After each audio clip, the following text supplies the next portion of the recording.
So it's just currently loading. I'll let you know as soon as it says it's actually live streaming.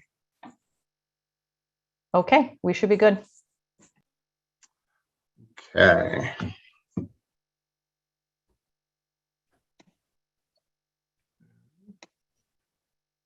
Okay.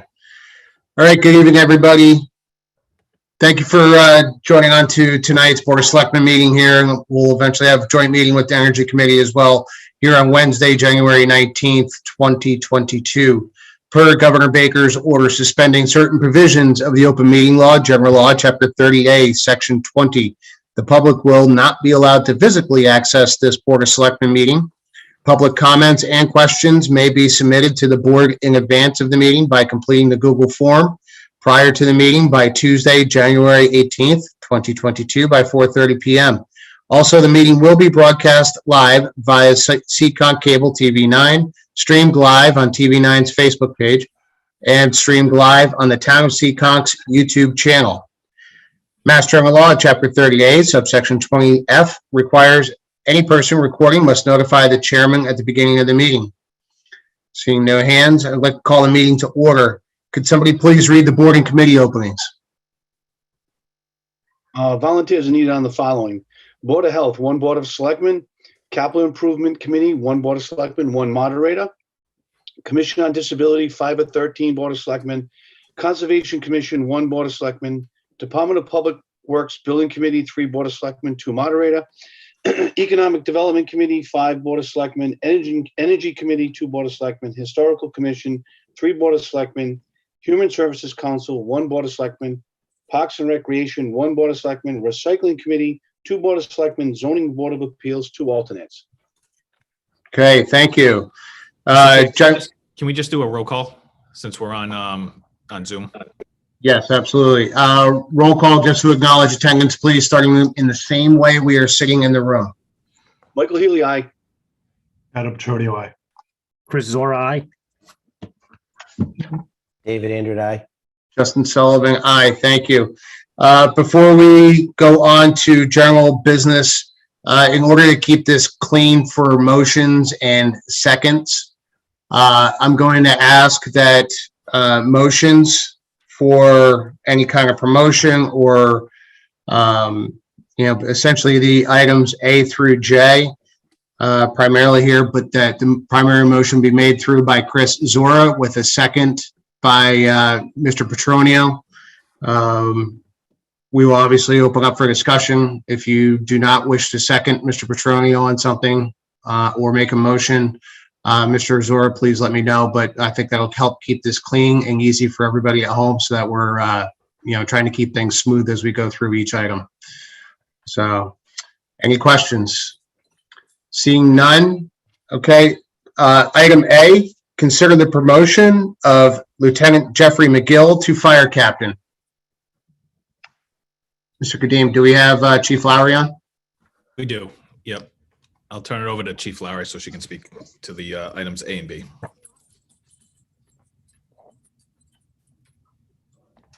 Hi, how are you?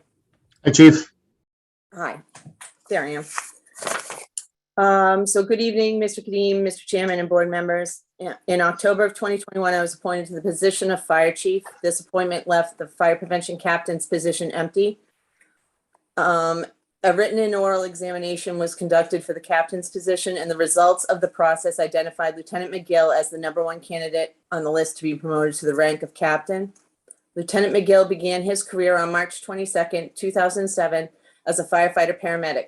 He worked as a firefighter and a paramedic until he was promoted to lieutenant in March of 2016. He has completed Fire Officer 1 and the Basic Fire Prevention course. He's shown much interest in growing with the department and currently also serves as the department's infection control officer. I'm proud to ask through the town administrator that the board promote Lieutenant Jeff McGill to the rank of Fire Captain. Thank you. Mr. Chairman, my recommendation is as stated by Chief Lowry. Thank you. Do I have a motion?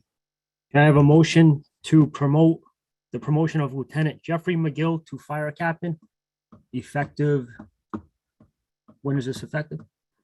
Immediately. Immediately? Yes. Second, and Adam Petronio. Okay. Any discussion? Seeing none, roll call vote, please, starting with the way we normally do in the room. Michael Healy, aye. Adam Petronio, aye. Chris Zora, aye.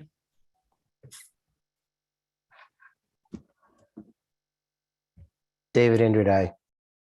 Justin Sullivan, aye. Congratulations. Thank you. Thank you. Thank you. Congratulations, Captain. Thank you very much. I greatly appreciate it. Excellent. Okay, item B. Consider the promotion of firefighter Matthew Bradford to lieutenant. So good evening again, Mr. Kadim, Mr. Chairman, and board members. As the promotion to fire captain just occurred, there's a vacancy for a lieutenant. Firefighter Bradford began his career on February 22nd, 2016 as a firefighter paramedic. He has worked as a paramedic mentor for the department for almost 3 years. He's currently the #1 candidate on the list to be promoted to the rank of lieutenant. He has obtained both fire officer and fire instructor certification. He has shown much interest in growing within the department and currently is a core member of the department's training division. He has also spearheaded the development of an in-department onboard program for new recruits. This program will provide some consistency to the training that the new members will receive just prior to attending the fire academy. I am proud to ask through the town administrator that the board promote firefighter Matthew Bradford to the rank of lieutenant for the Seacount Fire Department. Thank you. Mr. Chairman, my recommendation is as stated by Chief Lowry. Thank you. Mr. Zora?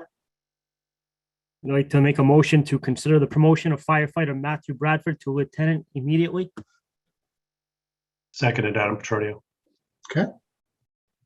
Any discussion? Seeing none, roll call, please. Michael Healy, aye. Adam Petronio, aye. Chris Zora, aye. David Andrew, aye. Justin Sullivan, aye. Congratulations, Lieutenant. Thank you, sir. Appreciate it. Good luck. Thank you. You get to Thank you, try Chairman. out your new policy, recruitment policy coming up. Yes, I'm very excited about that. Excellent. So at some point here, Mr. Kadim and Chief Lowry, we will have, or is there going to be a ceremony take place for the new captain and a new lieutenant to be pinned?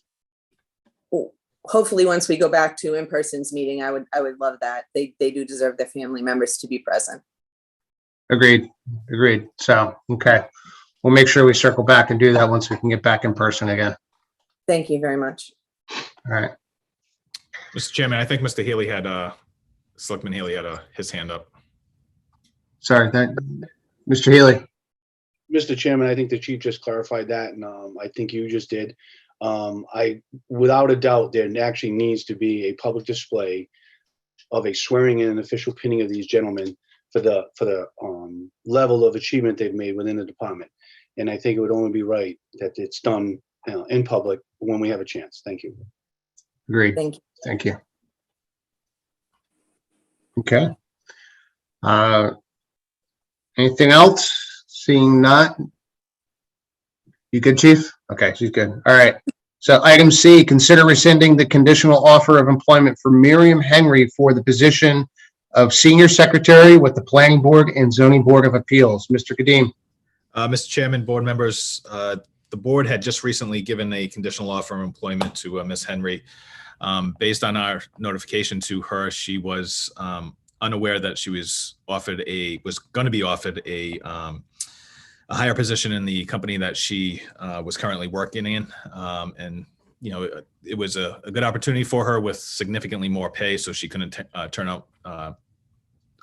deny the opportunity to go ahead and do this. So she's unfortunately going to deny the conditional offer of employment. So we're looking for a rescinding of the conditional offer of employment. Okay. Do I have a motion? Make a motion to consider rescinding the conditional offer of employment for Miriam Henry for the position of Senior Secretary with the Planning Board and Zoning Board of Appeals. Seconded, Adam Petronio. Okay. Is there any discussion? Okay. Seeing none, roll call vote, please. Michael Healy, aye. Adam Petronio, aye. Chris Zora, aye. David Andrew, aye. Justin Sullivan, aye. Okay. Mr. Kadim, I do assume that there's somebody on deck, or at least the last I had heard, or is that situation changed? It's changed, so we're going back out. Okay. So, all right, item D, consider the annual designation of Sharon Lynn Hall as Animal Control Officer per Mass General Law, Chapter 140, subsection 151. Mr. Chairman, board members, per Massachusetts General Law, Chapter 140, Section 151, we're required to annually provide a designation of animal control officers. So we'll be looking for the 3 employees that we currently have. So Sharon Hall being the first, Andrea Russo being the second, and then Jessica Blake as the assistant animal control for the 3rd item. Okay, thank you. Do I have a motion? Make a motion, consider the annual designation of Sharon Hall as Animal Control Officer per Mass General Law, Chapter 140, subsection 151. Seconded, Adam Petronio. Okay, is there any discussion? Seeing none, roll call, please. Michael Healy, aye. Adam Petronio, aye. Chris Zora, aye. David Andrew, aye. Justin Sullivan, aye. Item D, consider the annual designation of Andrea Russo as Animal Control Officer per Mass General Law, Chapter 140, subsection 151. Do I have a motion? Consider the annual designation of Andrea Russo as Animal Control Officer per Mass General Law, Chapter 140, subsection 151. Seconded, Adam Petronio. Okay. Any discussion? Seeing none, roll call, please. Michael Healy, aye. Adam Petronio, aye. Chris Zora, aye. David Andrew, aye. Justin Sullivan, aye. Item F, consider the annual designation of Jessica Blake as Assistant Animal Control Officer per Mass General Law, Chapter 140, subsection 151. Make Do I have a motion? Make a motion, consider the annual designation of Jessica Blake as Assistant Animal Control Officer per Mass General Law, Chapter 140, subsection 151. Seconded, Adam Petronio. Okay. Any discussion? Seeing none, roll call, please. Michael Healy, aye. Adam Petronio, aye. Chris Zora, aye. David Andrew, aye. Justin Sullivan, aye. Item G, consider the appointment of Stacy Papo to the Parks and Recreation Committee. Mr. Kadim. Mr. Chairman, my recommendation is that we appoint Stacy Papo to the Parks and Recreation Committee. Do I have a motion? I'd like to make a motion, consider the appointment of Stacy Papo to the Parks and Recreation Committee. Seconded, Adam Petronio. Okay. Any discussion? I look forward to an exercise program, Stacy. Thank you. I'll get working on one. Ms. Papo, thanks for taking the leap and volunteering your time for the town. Really appreciate it. Thank you. All right, roll call, please. Michael Healy, aye. Adam Petronio, aye. Chris Zora, aye. David Andrew, aye. Justin Sullivan, aye. Item H, consider the appointment of Edward Monaghan to the Department of Public Works Building Committee. Mr. Chairman, my recommendation is that we appoint Edward Monaghan to the Department of Public Works Building Committee. The next 3 appointments are DPW employees who I think would have an added benefit to the committee itself. So I'm happy these 3 individuals stepped up to be part of the building committee.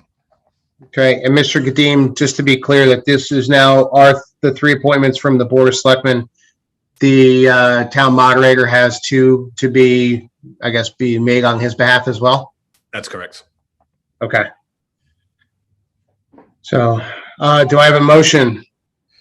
I'd like to make a motion to consider the appointment of Edward Monaghan to the Department of Public Works Building Committee. Seconded, Adam Petronio. I do have a question. Did Mr. Gee, did you say all 3 worked in DPW, or is that just Kevin? No, that's correct. All 3. All 3. Okay. Okay. Do you want to explain the reason for that, Sean? Or do you want me to? In terms of, We started out at town meeting looking for 9 I thought we were gonna get a bunch of people volunteer. Nothing happened. We brought it down to 5. Still not many people submitted applications. So it came down to these gentlemen stepping up to go on the committee. So if people say it's town employees on a building committee, there were just no one else had interest in joining. Yeah, I think it's important to note that not only are they town employees, but they are Seekonk residents as well. So obviously that's a requirement. So I think it's a good mix. And we have 2 other individuals who will also be appointed by the moderator. Yeah, I Yes. noticed that Kevin wrote down, he's working in the facility will obviously have an added benefit. Being subject matter, they know what it is that they need. They know what working environments they're in now and what would be better. And I look forward to seeing what this plan develops into. Likewise. Okay. Any other discussion? Seeing none, roll call vote, please. Michael Healy, aye. Adam Trony, aye. Chris Zora, aye. David Andrew, aye. Justin Sullivan, aye. Item I, consider the appointment of Michael Gagny to the Department of Public Works Building Committee. I'd like to make a motion to consider the appointment of Michael Gagny to the Department of Public Works Building Committee. Seconded, Adam Trony. Okay, any discussion? Seeing none, roll call, Mr. Healy. Michael Healy, aye. Adam Trony, aye. Chris Zora, aye. David Andrew, aye. Justin Sullivan, aye. Item J, consider the appointment of Kevin Hurst to the Department of Public Works Building Committee. I'd like to make a motion to consider the appointment of Kevin Hurst to the Department of Public Works Building Committee. Seconded, Adam Trony. Okay, any discussion? Roll call, please. Michael Healy, aye. Adam Trony, aye. Chris Zora, aye. David Andrew, aye.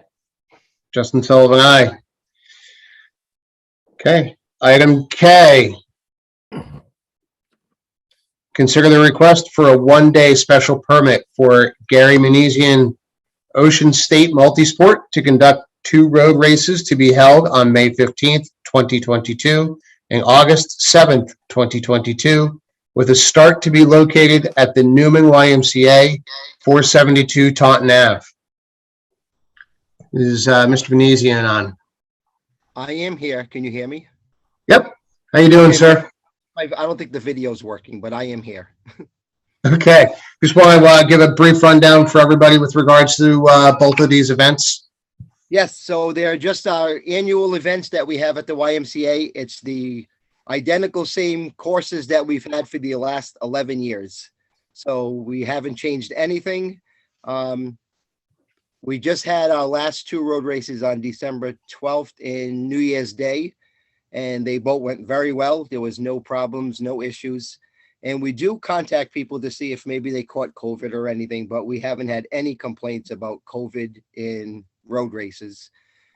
And as always, we clean up our mess. We do everything the right way, hopefully. And we've been doing this for 11 years now. So I don't know, it's pretty cool. So, we had to go through a lot of work too. I think there's a new law or something, like we had to get, is it abutment? I'm not sure how they say that word. Butters. Certified list of abutters. Yeah, butters. So we had to, I guess that's another thing that's added to the races and stuff. So we did do all that and, whatever we had to do. So we just look forward to doing some more races. Okay. Thank you. Do any members have any questions for Mr. Manesian? Sure. Are these 2, was it the, I was really looking for you had 2 names for them, Cranky Crab and Funky Monkey. Is that what Yeah. Are they both 5Ks? No, 5K and half marathon. And half marathon, is the Funky Monkey the half marathon? Both races have a 5K and a half Oh, they marathon. have it in it. Yes. Yep. Yep. I think I had this question last time too. All right, That's okay. thanks. Yep. All right. Are there any other questions? Seeing none, do I have a motion, Mr. Zora?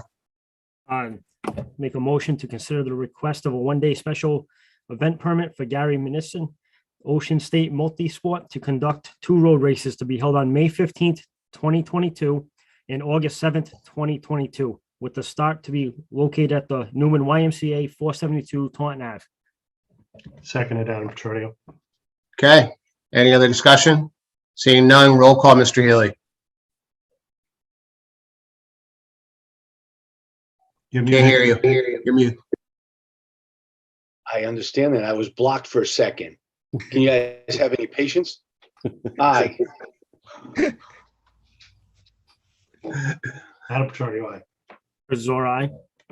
David Andrew, aye. Justin Sullivan, aye. Thank you, Mr. Muezzi, and good luck. Thank you. Be safe, everyone. Thanks. You too. Okay, item L, license hearing. Consider the request for a change of address for a Class 2 motor vehicle license for International Global Trading LLC to be located at 1165 Fall River Ave. Do we have the applicant on?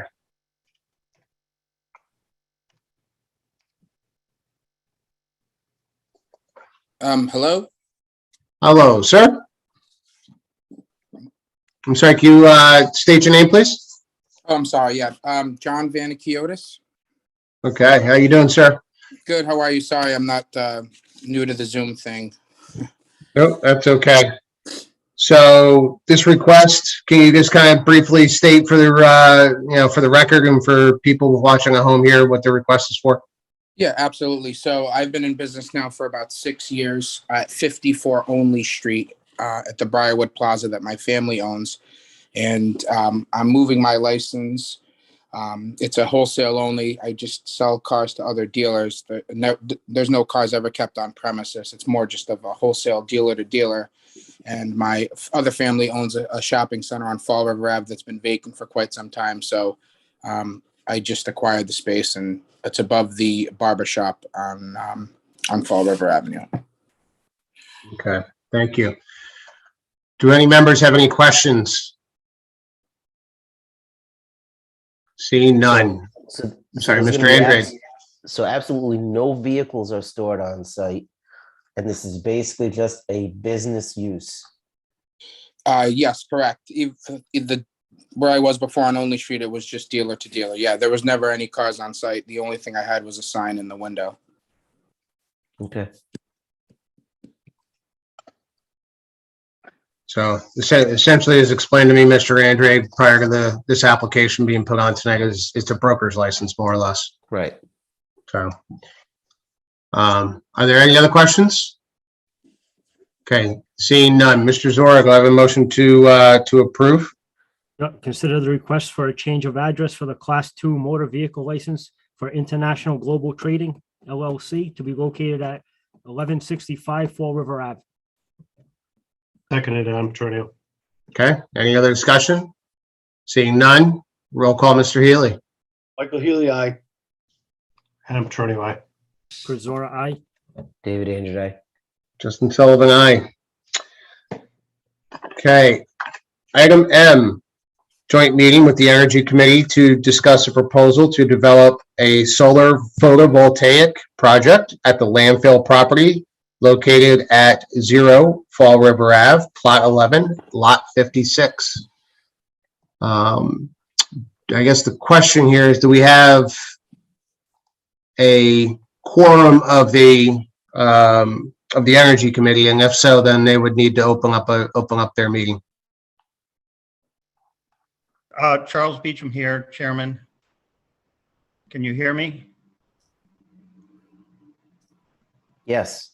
Sorry, I just got muted. Thank you. How you doing, Charles? Hi. Is Do you have a- Bob and Paul were in the list? I don't know if they've been unmuted yet. Okay. This is Bob Ronsdorf. I'm here. Okay. Yeah, I am as well. All right. So since you guys have a quorum of your group, can you just roll call vote, make a motion to open your meeting and do a roll call? Yes, I call the meeting to order at 6:30 p.m. Second. And can I have a roll call to call the meeting to order? Bob? Bob Ronsdorf, aye. Paul? Paul Waltz, aye. Charlie Beecham, aye. Okay, thank you. Okay, Charlie, I'm gonna pass this over to you to get us started tonight in terms of, we had received an email from you, just kind of looking for an update and everything, and just kind of want to, see where you guys are at, and let's see if we can't get lined up here. Okay, well, I prepared a statement to read because I'm not the best at talking off the cuff. Sure. I want to start by thanking the Board of Selectmen and town administration for doing the hard work in managing and mitigating the impacts of the pandemic. I really, truly appreciate all the hard work you've done. Many scientists had predicted grave consequences from a global pandemic. They were right. Many scientists are predicting grave consequences due to climate change. Some of these consequences have already happened. One of the ways to mitigate the climate change is to develop more solar power. The town has an opportunity to develop solar power at the old landfill behind American Legion. It was voted to authorize the Board of Selectmen to do this at, I forget which town meeting, but several town meetings ago.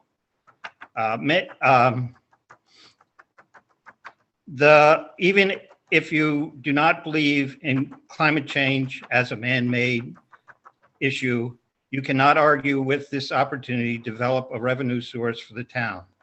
The sealed cap on the landfill prevents this land from being used for anything else. About 150 towns in Massachusetts have already developed solar on their cap landfill, including our neighbors in Rehoboth. The Energy Committee has researched this and concluded that the best way to do this is a turnkey lease agreement. We have touched base with the Mass Department of Energy Resources. On their website, they provide many resources to help municipalities do this. We have sent these links to the town administration and the Board of Selectmen. The Energy Committee is ready, willing, and able to help the town develop an RFP for this purpose. In my opinion, it is now time for the Board of Selectmen to act on this opportunity for the sake of our children and grandchildren. Thank you for the opportunity to have a joint discussion. I'm going to suggest that we let Bob and or Paul make any comments. Sure. Bob or Paul, there you go. Bob, I'll let you go first. Okay, when we looked into this, there's a lot of opportunities and there are a lot of companies that are anxious to do this, and for the town gets paid money, for use of the land, and we can structure the deal so that you don't, the town really, it doesn't take a lot of town resources, and the town will get paid over a period of time. So I think it's worth doing for the town. That's all I have to say. Okay, thank you. Yeah, Paul, you I have concur something? I was just going to concur with Bob and Charles. A lot of towns in Massachusetts are doing this. It's a way to offset some of our liabilities, and it's really low risk. So it's really kind of a no-brainer. All right, thank you. Any thoughts from members right now with regards to the project? So I have a few through you, Mr. Chairman. Sure, Mr. Petronia. So I totally support us on a solar project. Obviously, the voters support a solar project. They voted yes on it. I'm painfully aware of that fact. Reading through the original paperwork that was sent to me, I started reading it, and it is quite convoluted. And I'll say I own solar panels too, so I can understand some of the benefits that can be appreciated through solar. It's just that there's some of the major findings in the beginning of that packet that was sent was making sure that, line of sight, the acceptable slope of it, stormwater drainage, the projected and planned settlement of the solar panels, which can happen there, especially considering that's an old landfill area, and the constant gas monitoring. I'm just wondering how much of that, like, has the study been done and with the potential leasers that they're willing to tackle that project and it's going to pan out for them? Or is this not? May I being answer the approached yet? question? Yep, Mr. Beecham. Yes. We've had one informal proposal and one formal proposal to do this. That it's been years. I'm sure the formal proposal is no longer valid, but they are both confident it's been done. I drove by the ball fields in Rehoboth today, and I took some pictures of the solar panels. I think they've been there for years because it was quite a few years ago that they put up the solar panels at the high school and middle school, and so I'm confident that this can be done. The state has a guide to developing solar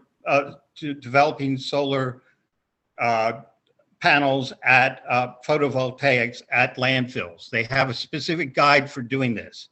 One of the things that I would recommend that the RFP should say that any responders shall develop the landfill in accordance with the state's guide and put that link to that guide in the RFP.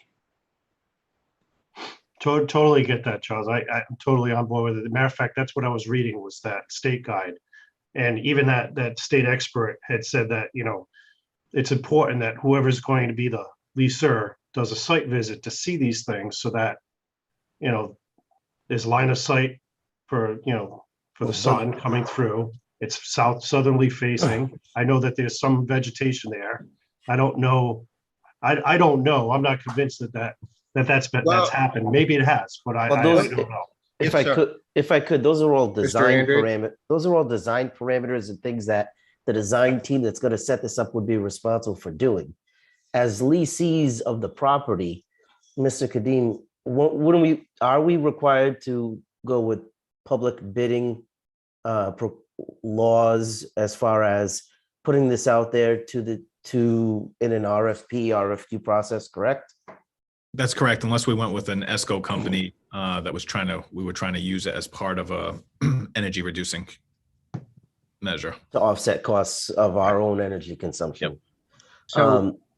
And any guideline and anything that came out of that would have to go through legal, but as far as bearing the responsibility of any design to ensure that they're getting maximum capacity, that would fall on the leasee, not on us. And I guess the only other point that I would have in that is the RFQ and RFP process would, as I was saying, be set up by legal and put out there by legal to make sure that we're not on the hook for anything that comes out of this, as far as any settlement on the landfill or anything like that.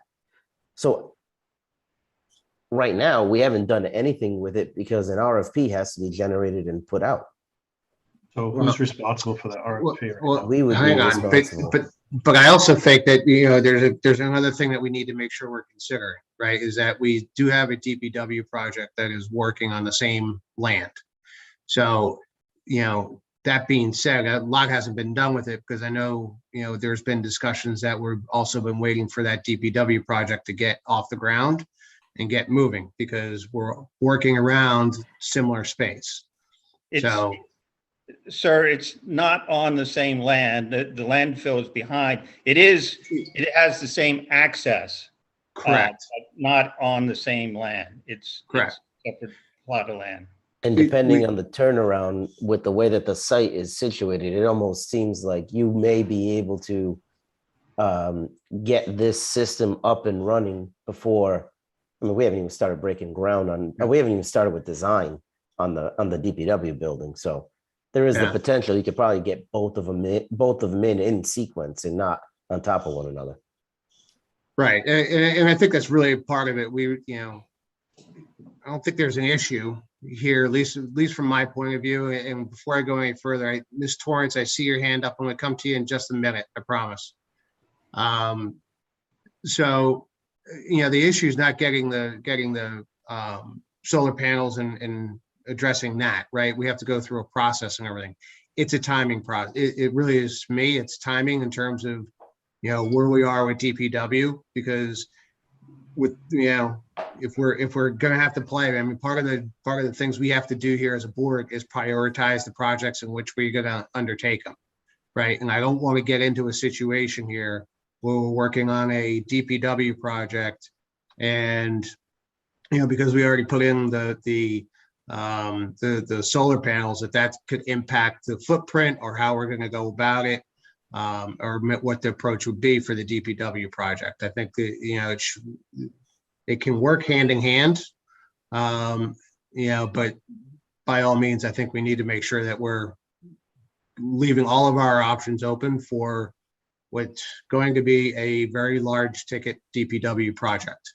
So, But you confused me with that statement. Caroline, am I able to share my screen? You should have the Oh, capability. I to look guess at I the did. All bottom. right, Oh, I already okay. did. Can everybody see my screen?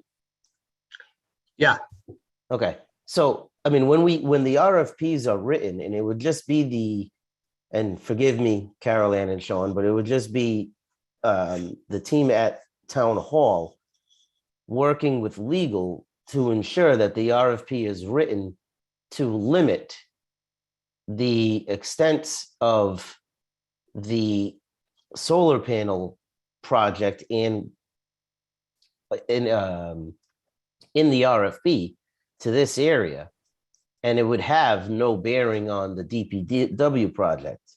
No, but I think, and I don't want to speak for the chairman, but I think it was just making sure that when we're looking at the building project itself, from an energy efficiency standpoint, I think we want to just kind of be able to leverage the two projects in case there are solar panels that may be applicable for the various buildings that we have. And if we can kind of leverage that with maybe some more efficiencies in terms of purchasing power for the solar panels as well. Just trying to reduce the overall cost of the I project. mean, that hasn't been a part of any kind of discussions that I've been a part of, so I wasn't aware that that's what we're considering. no, when this first was brought to us, I had reached out to Mr. Kadim with concerns about where we were relative to the project and, with DPW and this. So this was a conversation that he and I had just because we want to make sure that we were addressing this properly, right? It's not pushing, let's just say, we're not pushing off the solar field off to the side here, but we just want to make sure that with two projects working in a similar space that we can capitalize, and gain some efficiencies, great. But we also want to make sure that we're protecting the spaces too, and everything is in order. So just don't want to put one before the other here, I guess, more or less. Yeah, no, I'm just pointing out, I wasn't aware that you had those discussions, and I wasn't aware that we were holding up one project because we were trying to do something that hadn't been discussed. That's all. Yeah, quite honestly, this was a recent discussion, so it wasn't, just within the last week I had made mention to him. Okay. But it was for discussion for tonight, of course, so.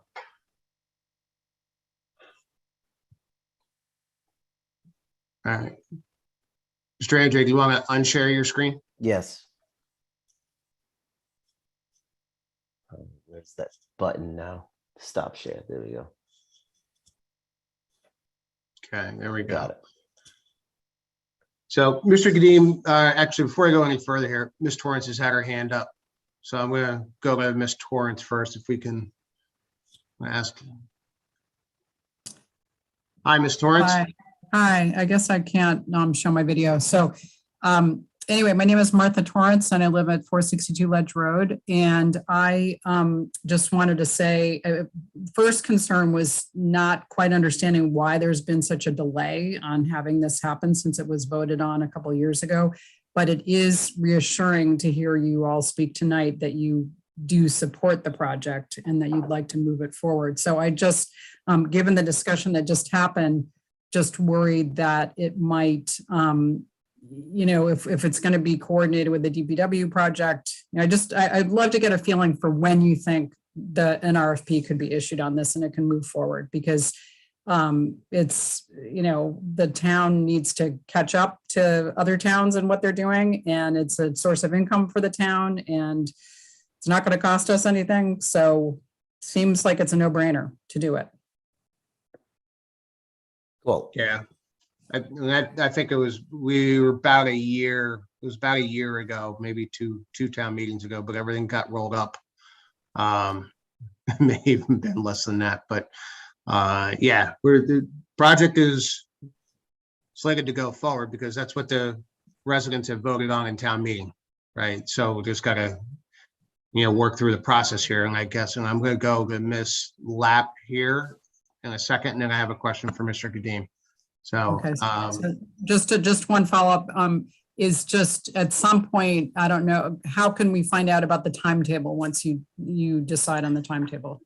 So hopefully we can get clarification before we finish here tonight, because I'm going to have a question for Mr. Kadim in terms of the RFP process, because obviously I think, my personal belief is that, Energy Committee needs to be obviously involved in this process. So, if there's going to be meetings involved and all of that, then obviously you'll start seeing meetings show up on, will be posted on the town website. So for discussion. Mm-hmm. Okay, So, thank you. I'd say stay tuned. Okay, all right. All right, Miss Lapp. Hi, thank you, Selectman Sullivan, Sarah Jane Lapp, 128 Walker Street. Two questions. First, could you tell me what a turnaround time is for an RFP once the request has been made to your legal department? Is this 2 days, 2 weeks, 2 months? My first Mr. question. Kadim, could you kind of lay out the RFP process? Yeah, so the as at a minimum needs to be at least 2 weeks based on the requirement for posting and advertising. But if you want to get competitive bids to come in, you're probably talking about a month to have it at least advertised. I meant for you to construct it, not for the time that it's posted. Oh, I can't speak to. I have no idea what that project would look like. That would be all included in the RFP. So that we would need, obviously a vendor that's coming in that would be doing. Let me try again. I'm sorry. How long does it take for Seekonk legal department to put together an RFP? That's what I'm trying to ask. Oh, I'm sorry. I thought you meant the construction of the solar panels. No, they probably have templates already because they represent other communities. So they probably already have templates. So I wouldn't think that it would take more than, a couple days to turn around an RFP, assuming that they have a standard template that they've used in the past. May I add something? Can you hear me? Yep. Go ahead, Okay. Charlie. Yeah, one of the resources that the Mass Department of Energy Resources has is they have model, I'm looking at it now, I printed it out, model request for proposal, renewable energy generation. And so this is, and they have also one model request for quotation, renewable energy generation. So they have a boilerplate. And one of the things is that I guess there are some state reporting requirements that are included in this model. So I just want to say that there is a boilerplate available from the Mass Department of Energy Resources. But either way, that would need to be reviewed by both the town administrator, Roger that. legal, and come before the Board of Selectmen for review and approval before it goes out. So I know Mr. Kadim said a couple of days. There would be a little bit more of a process to it than simply having legal put it together. Right, and part of it too. I mean, we looked at the solar panels on the landfill back in, I want to say 2014, 15 as part of our process trying to reduce some of our energy costs. Amoresco, which is an ESCO company, did come out make the suggestion.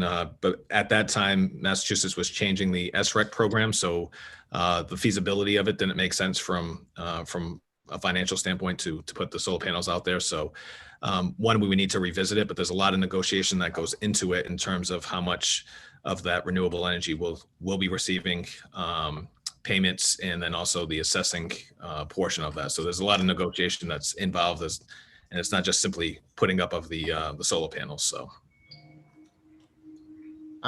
Ms. Lapp? Do you have a follow-up? So just not to be redundant, but I'm trying to understand the concern about creating and disseminating an RFP and how that thwarts the sequence with the DPW project. It would seem to me you would want a consultant on hand who could assess the efficiencies for both projects. Am I correct. missing something? No, correct. But that's two different RFPs. So an RFP to procure the solar panels or procure or lease the landfill to a vendor to put up solar panels is one. If we're looking to get a consultant to assist us with energy efficiencies, that would be a different RFP, which is what we're looking to do to make sure we're combining that with the building project that's being proposed at the site. But the company, the people who will apply to do a PPA on your land will be working probably at a commercial scale that they're accustomed to kind of understanding the both projects in tandem. So they won't really be an official consultant, but they'll have enough knowledge in there. Does that make sense? So I guess I would disagree in terms of that, because I think there are companies out there looking to put up solar panels. I've done a couple of projects in the city of Fall River. One thing I've learned is that we don't want to hire a consultant and then have them be the ones that are also recommending putting in the solar panels themselves. So I think we would want a separate consultant to really kind of review the proposals that are coming forward with regards to the solar panel, especially in terms of what the benefits are for the town. So, Mr. Dean, in that process, would you leverage the Energy Committee to kind of, I guess, go through the RFPs themselves and to choose what would be recommended, much like we would with a building committee? Yeah, we could absolutely include them. Yeah, and I think that would also help. It gives them obviously they've been initiating a lot of the work, and it helps give them, I guess, some firsthand involvement in it. To help work with potential vendors for that space. And they can also have a say in the process. So, Mr. Healy, I saw you unmute. Yes, I'm trying to get up to speed on this whole thing, Mr. Chairman, so bear with me for a couple minutes. Sure. So the Energy Committee went forward and they were given, oversight to look at a solar field on the old landfill, correct? I think they were looking at just ways to provide more efficiency. So it wasn't just limited to the solar panel. I think that was just one of their recommendations. Okay, so they look at a piece of property that really there's no use for us, right? There's other than it's an old landfill. And a lot of communities are using them for solar panels and stuff like that. So I'm trying to decipher between why this project is now going to get tied into the potential building of a DPW garage. And I understand there could be a possible offset. Is there any way that, and there might not be, when we start looking at RFPs and all this other stuff, is there any way that we can make it or word it to where if the solar panel project moves forward on the landfill, and if and when the time comes, the DPW garage is built, is there any way we can offset the cost of that building through the solar panel project? Does that make any sense? Yeah. To me, something like this, a lot of this is, grant money. A lot of it's funded through the federal government and things are built. And, I don't know all the ins and outs about it. Trust me, I really don't. That's why I'm trying to get up to speed on it. But, this committee's put time and effort into something. They're trying to present something. If we can get the best of both worlds at the same time, we get one project done while we're still trying to get moving forward with the other one. You're talking a DPW garage. I'm going to say, I'm thinking maybe 2 years out. Maybe I'm off. a little bit with the time frame, but in the meantime, in 2 years, we might not have the same opportunity to build this solar field at the same cost or no cost, whatever. I'm just trying to see if there's a way we can kind of get both done and make it to where when one's done and the other one actually gets approved and it's actually being constructed, can we still get a benefit from the addition of the DPW garage by either adding solar panels on that building, on if there's any carports being built there? I don't know. Like, it's just this, I'm just trying to figure it out, like, to where we can get this going and also not just tie it right directly to the DPW garage. That's all. May I respond to that? Yeah, Charlie. Okay, so when the Energy Committee looked into this, we talked to a number of people, and one of all the incentives are for most of the incentives for doing solar things are state and federal tax incentives, tax deductions, or tax credits. Since the town does not pay any taxes, we're not eligible for those. So that's why the process of hiring a company to develop this under a lease agreement is most beneficial to the town. Now, I recommend that we separate this from the DPW. Later on, as part of the design for the DPW, you could put solar panels on the DPW. By the way, the Energy Committee looked at, we had a vendor who was willing to give us models for doing a number of town meetings, the schools, and and they looked at putting up the solar panels over parking garages, or over parking lots. Currently, right now, the town the state is particularly incentivizing putting solar panels on landfills. And so a while ago, when we put on our solar panels we put them on our barn, but at that time, the gentleman said, well, if you wait, the incentives decrease, but the efficiency of the solar panels increase with time. So you generate more power. So it's kind of waiting is kind of a zero-sum game. However, right now, the state is particularly interested in incentivizing solar panels on landfills. And so I think the Energy Committee decided that this was the first thing to go forward with. And by the way, the town, I was told by the Finance Committee that town meeting has to authorize any lease or any lease agreements or sale of property. So right now, the only thing that has been authorized is the landfill. So I'm not sure. I guess the town has authorized building of the DPW building. So if part of that design includes solar panels, I think that's probably authorized, particularly if it reduces the cost of the design. However, I strongly recommend that this be separated into two issues: the solar panels lease agreement for the landfill, and DPW and other buildings separated. Okay. Any other members have any thoughts? I mean, I would agree with Charles. Charles, we've all had discussions about this at our various meetings, and you know, we have a consensus on this, and he's speaking pretty much. We all feel the same way. You know, the prolonging the deployment of solar panels, you know, to wait for the design of the DPW building, it just seems like a missed opportunity.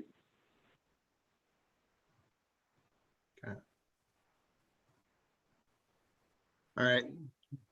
Any other members have anything else? All I right. think, I think I'm good. Okay. Mr. Andrade, you're good? So far, yeah. I do see some public comments though, Mr. Chairman. Oh, yeah, here we go. I'll go, looks like Miss Torrance. I'm gonna go to you and then I'll go to the next individual here. Okay, thanks. I'll just be brief. I just think that I think it's great that there's consensus you're going to move forward. I agree with separating the issues. And I just think this would be a great win for the town, for all of you and for the town right now. Just that, you know, this has been a bad couple of years. So it'd be an exciting thing to be happening in Seekonk. I think a lot of people would feel really good about it and it won't cost anything and it'll bring in some money. So that's all I wanted to say. All right. Thank you. I would be careful about saying it wouldn't cost anything. You never know on some of these things. We did have somebody else. I guess they I just think it was dropped off. Michelle's iPad was something like that. It was labeled. Yeah, it's like it just dropped off. Nope, it's down there. She's unmuted. State your name. Michelle Michelle's, Hines. there you are. Miss, hi, can you identify yourself, please? Yes, this is Michelle Hines, Rickard Street. Oh, hi, Michelle. Hi. And listening to this and being a past participant in writing grants, each grant has their certain parameters, but also being a member of a building committee, both committees, the DPW committee and the energy committee, can keep in mind as they're designing and discussing their projects that the town's concern would be to include or be able to add on the DPW building. With both of them knowing that, they can use it, you know, as they're discussing the design and everything. But remember, if the Energy Committee gets money, it will be specific for how they have to use it. Being if both projects were being done exclusively paid by the town, then of course you could combine them both and try to save money. I understand with a past conversation to combine some of the materials and stuff, but that's not going to be possible when someone else is giving the town money to do a project. May I respond to that? Yeah. Mr. Peterson? I do not know of any grant opportunities for the town to develop solar. The way this would work, and we've had one formal proposal and one informal proposal, which from companies that said they would pay the town a lease fee to develop solar there. It would be zero upfront cost for the town to do this. That what the town has to do is do an RFP and say you want to hire somebody to lease the land to develop solar on it. And then people will respond. It's been a while since I've talked to any of these companies, but both of them have, as recently as a year ago, have said, yes, it's still a viable thing for us to do this, and we would love to do this for the town.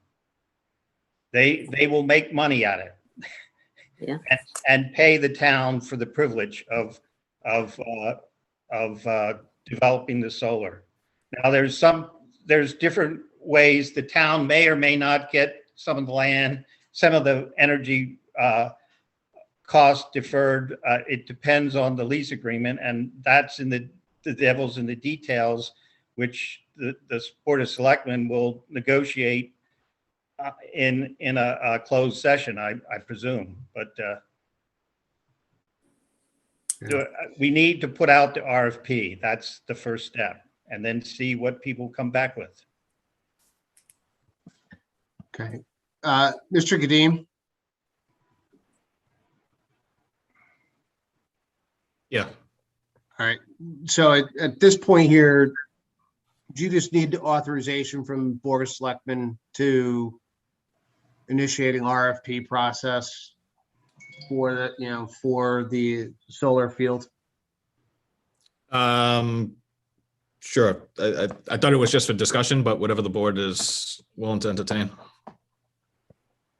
I'm just trying to get a handle here from other members, because if we can just advance it tonight versus, holding another meeting, or we can hold off and leave it as an agenda item, so people can consider what they want to do. That's fine, but Considering it's a lease, it's not an actual, like, we're not building it. Some other private company's gonna do it and just basically rent the land from us. I mean, I know it's more, there's a few more details than that to it. I'm just summarizing. I don't see any reason why we can't, collectively decide to stop pursuing the RFP and get the boat in the water. yeah, there's a lot of information here to really kind of sort through, particularly on our end. I know how much work the Energy Committee's put into it. They're probably much more subject matter experts than we are. However, I guess we initiate this process and find out, what the hidden costs are, let alone what the true benefit is to the town too, so that we know what we can work with other projects, the DPW project, et cetera, and how we can start making use of that land with the solar projects. So, I'll put it out there. There are the members of the Board of Selectmen. Is anybody against at least giving Mr. Kadim authorization to initiate an RFP process for the solar project? No, I mean, it's what we were authorized to do at town meeting. We have an identified parcel of land. There's details that need to be worked out as far as access and all that kind of stuff, but you're never going to get it worked out until you initiate the process. Okay. So, Mr. Healy, you got anything? Was that a motion by Mr. Andrade to move it forward to the RFP process? Yes. Second. Okay, any other discussion? All right, seeing none, roll call, please. Michael Healy, aye. Adam Petroni, aye. Chris Zora, aye. David Andrew, aye. And Sullivan, aye.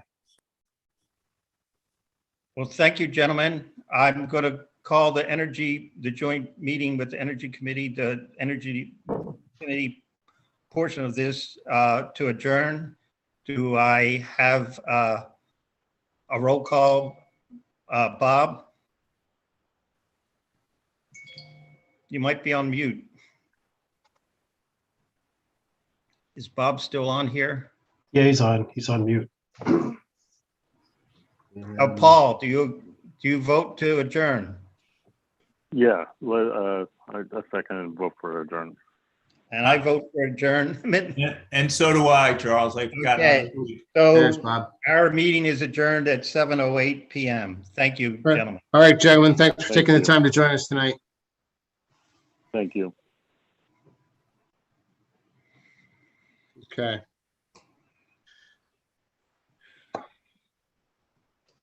All right, Mr. Kadim, are you all good? I'm good, thank you. All right. Okay, item N, consider accepting the firefighter safety grant, or safety equipment grant in the amount of $12,244.79. Good evening again. We were fortunate enough to receive word that the department was selected for the firefighter safety equipment grant in the amount of $12,244.79. And this is a reimbursable grant. With the acceptance of this grant, the department will utilize it to replace aging positive pressure fans and updating vehicle extrication cribbing. Seacon Fire Department is honored to have been selected. This grant will be put to great use in updating our equipment, and I'm asking that the board accepts this grant on behalf of the fire department. Thank you. Okay, thank you. Do I have a motion? Motion to accept as presented. Seconded, Adam Petroni. Okay, any discussion? All right, Thank- seeing none, roll call, please. Michael Healy, aye. Adam Petroni, aye. Chris Zora, aye. David Andrew, aye. Justin Sullivan, aye. Item O, consider accepting the Massachusetts Comprehensive Opioid Stimulant and Substance Abuse Program Grant in the amount of $798,000. Mr. Kadim, do you want to take this or you want to give it to Chief? No, I'm going to turn it over to Chief Isabella. Okay. Good evening, Chief. everyone. Good evening. Hope everybody's Evening, good. Can Chief. you all hear me? Yep. Great. First of all, let me apologize for not presenting this information sooner in the process. It was brought to my attention that grants of this scope and amount are usually presented to the board prior to us even applying. So that's on me. I wasn't aware of that process, but I guess the good news is that we have options, right? So with that, let me start this presentation. I'll share my screen so you can see some of the slides that we have here.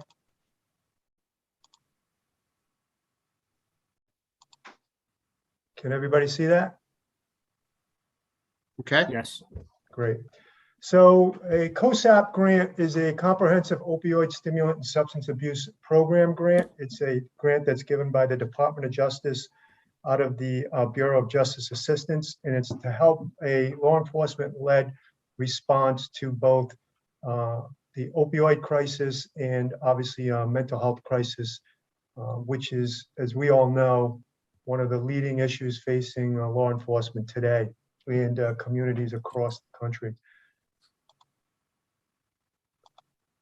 So one of the issues that we wanted to address with this grant is our response as a law enforcement agency to this problem of opioid overdoses and the devastating effect it's having on communities throughout the Commonwealth. So, you know, this type of response, along with responses to mental health issues, really create a huge drain on public safety resources, both police, fire, and EMT. There's a tremendous amount of time and effort spent responding to these types of calls, but very little work being done on follow-up. And I think it's obvious that law enforcement is probably one of the least equipped agencies to deal with people who are having, you know, issues around substance abuse or mental health problems. That's a specialty that is reserved for people who are highly trained in that area. So since 2011, you know, Mass has seen a dramatic increase in their fatal overdoses, with Bristol County mirroring that trend. We're a part of Bristol County for folks out there that might not know that. Fatal overdoses increased nearly 300% from 78 in 2010 to 232 in 2020. Likewise, Mass has also experienced substantial increases in calls for service related to mental health crisis. 28% of male subjects that are incarcerated have been diagnosed with a serious mental health condition, and up to 75% of female prisoners have been diagnosed with serious mental health conditions. So the people that we're dealing with, a large portion of them have, you know, issues related to either drug abuse, or substance abuse, or mental health crisis. So it's a challenge for us as a public safety and fire and EMT. So how does that affect, how is that specific to CCONC? So opioid-related incidents and referrals in CCONC in 2020, we had 40 opioid incidents and referrals. That's the second highest in our proposed Bristol County Coalition. In 2021, we had 26 opioid incidents. That's the third highest in proposed Bristol County Coalition. So, you know, we have a significant amount of those types of calls. As far as mental health response to incidents in 2020, we had approximately 119 responses related to some form of mental health crisis, and 80 reports of threat to do self-harm, you know, attempted suicide or actual suicide. 2021, that was 84. These numbers are really estimates based on reviewing call data. Now, the actual numbers are likely to be higher because we currently do not have a way to specifically track mental health calls in our records management system. You know, for example, we might get a call for service for a disturbance and get there and find out the person involved is going through some type of mental health issue.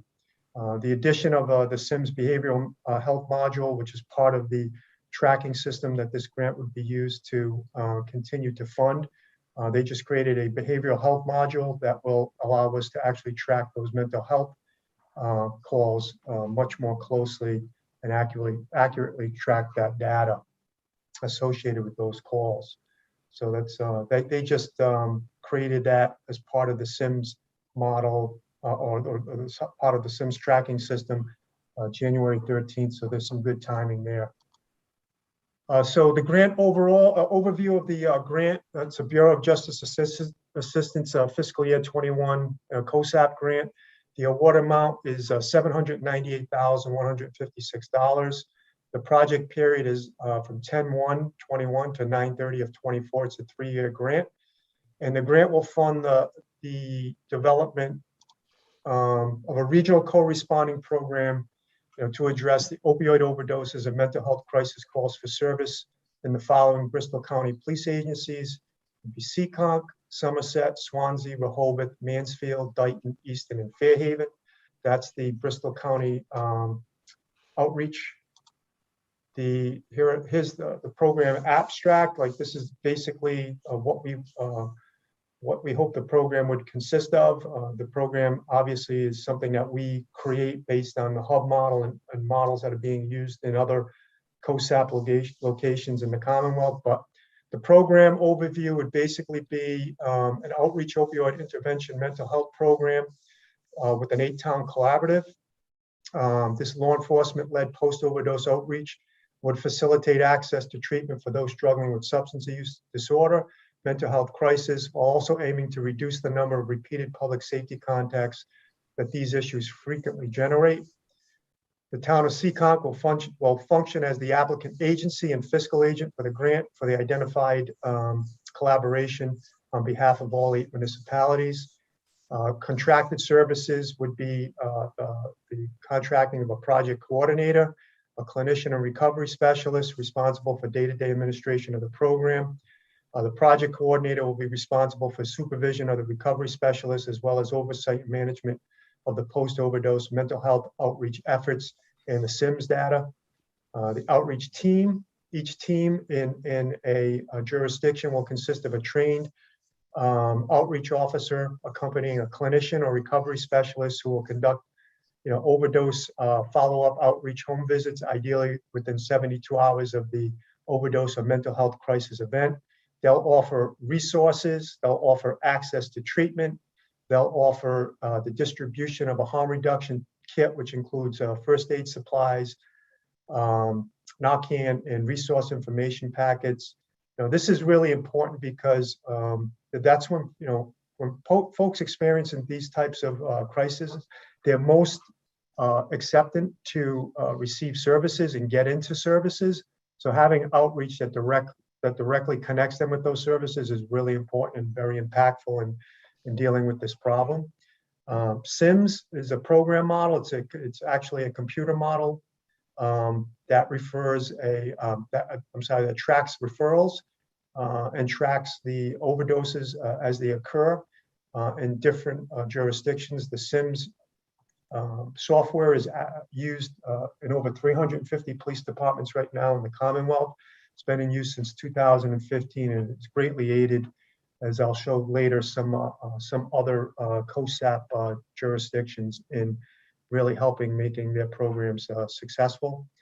The training the grant will also fund training and the overtime associated for police officers who are involved in the program. Some of the additional training that they'll receive is Addiction 101, cultural competency, mental health response training, motivational interviewing, and peer-to-peer training.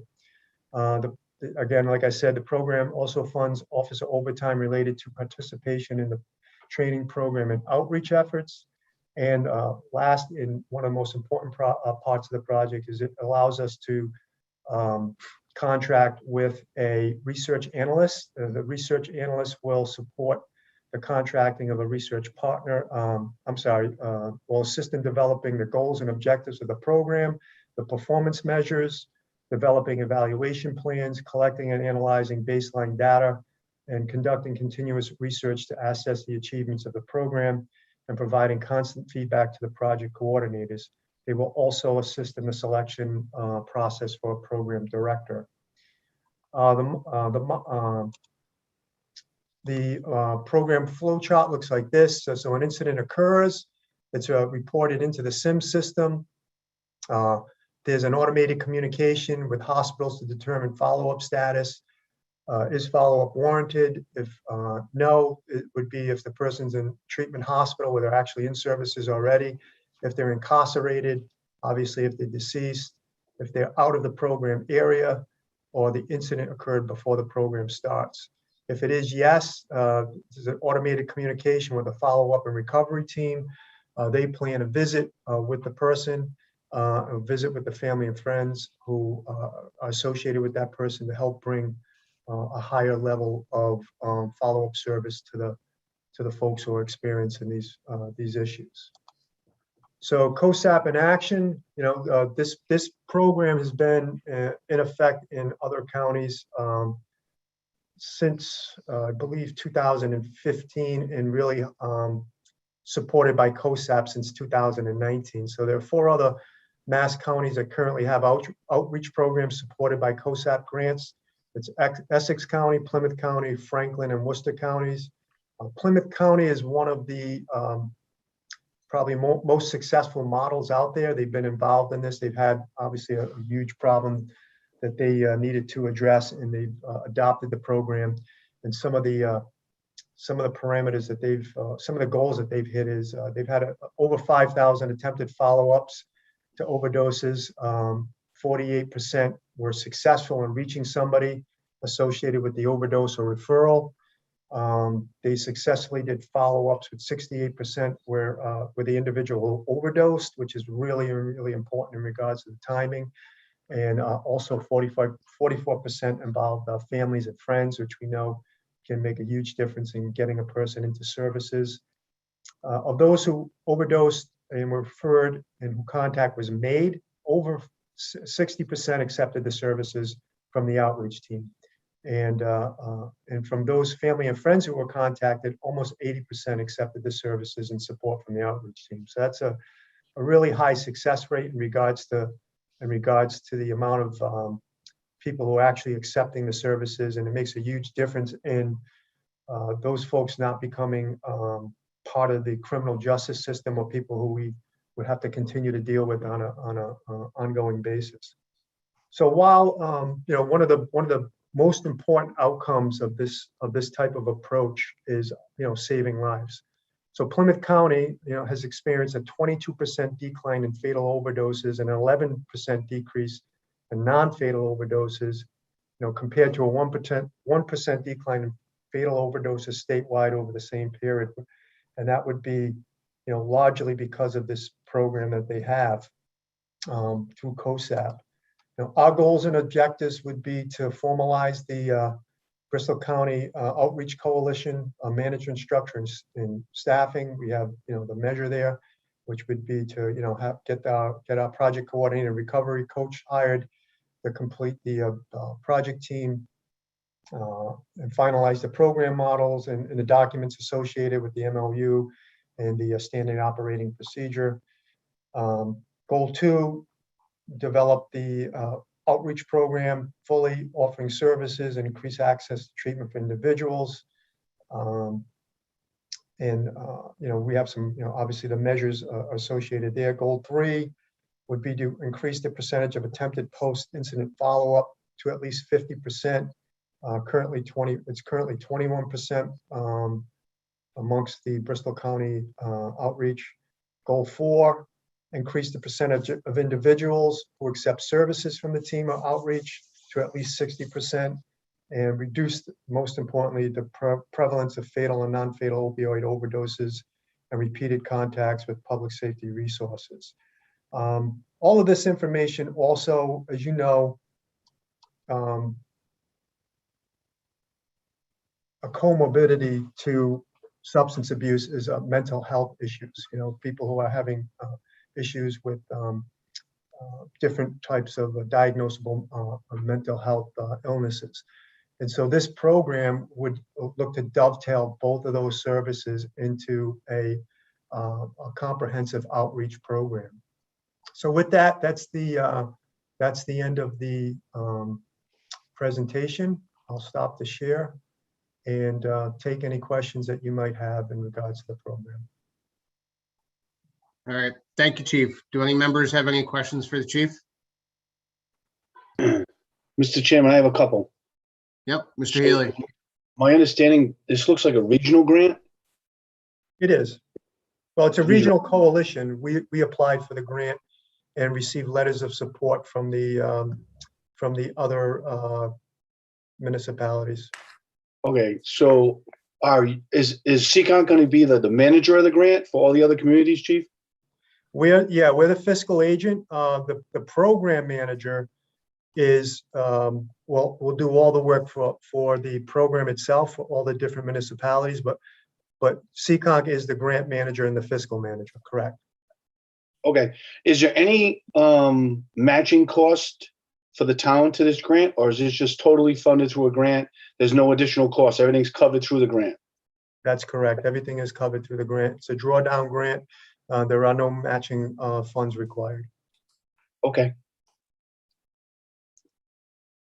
I have some follow-ons if you Okay. don't. All right, Mr. Petronio. So the very good questions by Mr. Healy. So in this 750K grant, we'll just call it, I know it's not exactly that. I was reading through it. It's hiring a 40-hour-a-week program coordinator condition that's based in Seccong, right? That's what the grant money pays for, is that hire. And then that grant money pays for a recovery coach that's part-time, based also in Seccong. And then it partners with KRA which has done this in like 10 other communities, right?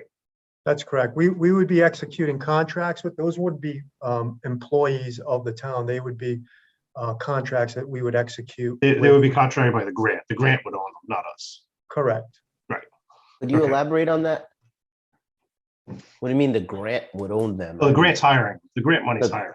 The grant money, not the grant. So the town would. The town is only town's doing is managing the program. It's program management responsibility. That's it.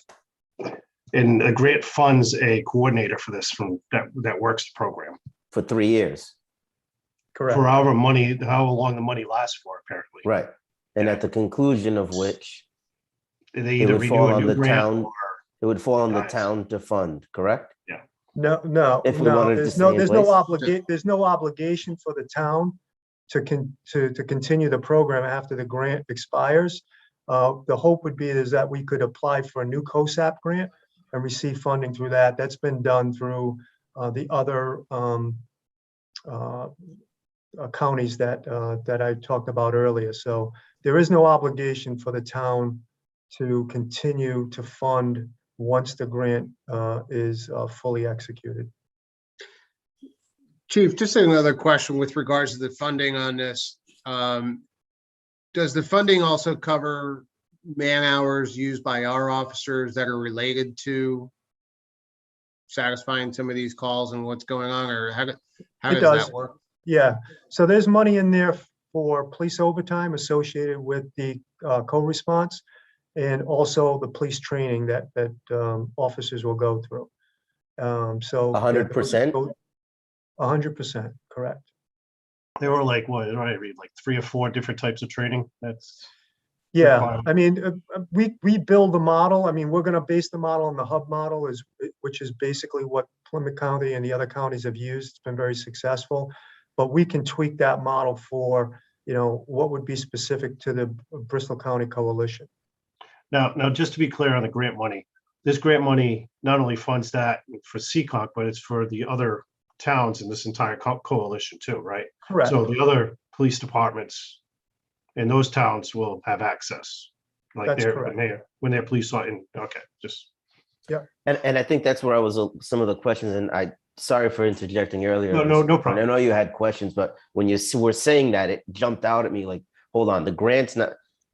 They would be employed by the town, but I guess that's some of my other questions. So you've already gone to all these other municipalities and they've agreed to sign on to this? Yes. Which I find interesting. So why is Seccong the lead? Right. I mean, this is the first we're hearing about it, right? So that's where I'm a little bit thrown off, because we're kind of implementing a pretty big new or attempting to implement a pretty new program that would have significant impacts to staffing, personnel, demand on officers, overtime. And again, this is the first I'm hearing of it. I think you have to look at it this way. The model has been in place in other counties. Like, for example, Plymouth County consists of 27 different departments that are involved in this program. So it's not new in the sense, it's new to this county, but it's not new to the sense of a program that law enforcement agencies use to address this issue. We need to address this issue anyway. So whether we have a grant to do it or whether we do it on our own dime, it still needs to be addressed because the calls for service are going to come in. This is just giving us in these other municipalities the ability to address it in a more comprehensive way, in a way that hopefully will get these people the help that they need, to prevent an overdose where they die, or a mental or a continued a cycle of mental health crisis, which will continue their connection with the public safety system, which is not beneficial to them and not beneficial to us. So either way, we have to deal with the problem. I just think that this provides us with a much stronger resource to deal with it in a more comprehensive way. And it doesn't cost the town any more money because the grant is the program is fully funded through the grant. And there are other municipalities that have been doing this now since 2015 pretty successfully. Well, you say that though, but there's a few things that aren't, we've got our own demands here in town that our current police department, though we're doing our best to keep it staffed appropriately, we have to keep up with, right? So, and I know we'd be adding a couple of people onto the grant, onto the payroll, and I know the grant money would offset that temporarily until it runs out, but then what? And so there's a little bit more to that, and though I understand what the grant is trying to do, I'm just sitting back and saying, okay, A, this is the first we're hearing about this.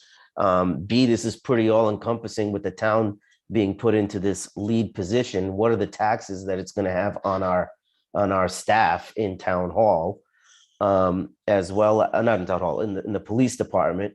And then with it being a long-term commitment, it makes no sense to me to implement a program that at the end of whenever the money runs out, for however long it lasts, we're just going to turn around and say, hey, we have no way to fund this in the future, because if there's a reason for the program and a valid reason for the program, we should, which I agree there is, how are we going to fund it in the future if this money doesn't exist?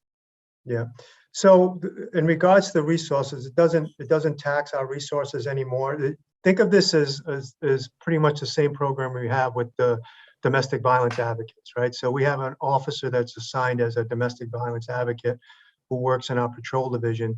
And what they do is they point folks who are involved in domestic issues to resources that are made available through outside organizations to help them. This is the same type of thing. So in regards to it doesn't require any more resources on our part as far as manpower is concerned. I thought I heard you say that officers would be going to make the visits at the homes. Yeah, they would. Those officers would be doing that, just like our officer who is involved in the domestic violence does. They would be doing follow-up in that sense. And that follow-up was done on overtime, which is paid for through the grant. So they're not going to be required to do that while they're on duty. And if we have somebody who is, say, outside of our jurisdiction, then the other municipalities would be doing those site visits. And again, as far as the funding is concerned, these other municipalities have been able. COSAP is very, I guess, high on these types of programs. The monies that these other organizations have been able to leverage have been very beneficial to their communities. And once you have a successful program, it's always much easier to get those programs funded, even if it's through the state programs. So I think that But, you know, the fact of the matter is we're not tied to funding the program if we can't get further monies from grants to continue it beyond the 3 years. And I think that's the important point. So we're not burdening the town with, you know, funding the program once it expires, if we don't have other funding sources available. But, you know, in the end, this is about saving lives. This is about providing a much needed resource for the police department in regards to having a more comprehensive response to folks who are going through some type of mental health issue or opioid crisis. You know, we deal with this consistently, and you know, we're police professionals, but we're not mental health professionals, and we're certainly not professionals in providing those types of services to folks who need them. And that's really what you need to get them out of the system and keep them from having contact with public safety and the fire side. The fire, you know, they transport folks like this to the hospital continuously, and anything we can do to get them out of that cycle is going to be beneficial to us. And much more importantly, it's going to help to save lives and get people the treatment that they need. Chief, quick question. So it's funded for 3 years. What is the likelihood here that this thing, that funds run out in, call it 2 or 2.5 years, and then what? The funds aren't going to, I mean, we have to draw down on the grant, so we have to make sure that, you know, we expend the funds wisely. That's the whole idea, obviously, with the project manager, that to make sure that those benchmarks are met correctly. So that's really what the project manager and the research partner are all about, is managing the resources correctly. Is this program still in its I'm first sorry, term? Mr. Petronio. Oh, Hold on sorry. one second. Sorry. So then I guess the other question I have is the program manager and, you know, the research agent that you have, they're based here, but they're traveling to the other communities as well for follow-up, correct? Well, they don't have to be based in Seekonk. They can be based, you know, like, for example, in Plymouth County, East Bridgewater Police Department is the lead agency, but they have a location in East Bridgewater, but they also have a location in Plymouth. So, you know, that's all flexible in regards to what we feel works best for the program.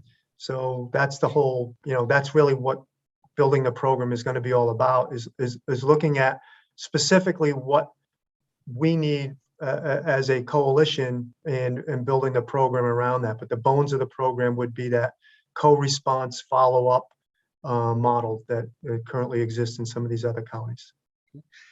So and I'm going to go back to some of the logistics on this, okay? Just so that we're clear on this in terms of demands on you, the department, et cetera.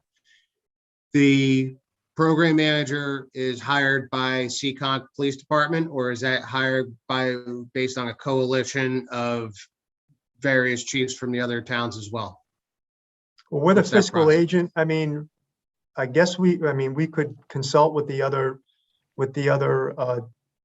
chiefs once we have a couple of candidates, but ultimately, us being the fiscal agent, I think we have control over that. Okay, and so So can I just want to quickly clarify, because I know we said hire, but it really would be just a vendor. So we would be just getting contracting services for this. So it's not really, they're not employees. I think that's been one of my main questions, is it an employee? No. All right. So it's a contractual employee, I guess. So they're not a direct employee of the town, and so we don't carry the burden on that long term, anything. So, okay. So, and then if they're not working, then you just go back out. I guess you go back out to bid or go back out and solicit somebody else if that particular program manager doesn't work out. Correct. Correct. All right. Let's hope it doesn't get to that. Yeah, but you have to think about what that situation is, right? Sure. I mean, I understand. The good thing, like I said, this model has been in existence for over 6 years now, through a large portion of Massachusetts. So we really do have some good resources to draw on in regards to making sure that we avoid as many bumps in the road. And Kelly Research Associates, which it was part of the grant, they've got extensive experience. They've set up these programs in these other jurisdictions very successfully. So, you know, I think we'll have a lot of really good guidance in the process of building this. Okay. Mr. Petronio, did you have something? Well, it ended up clarifying, so which is good, but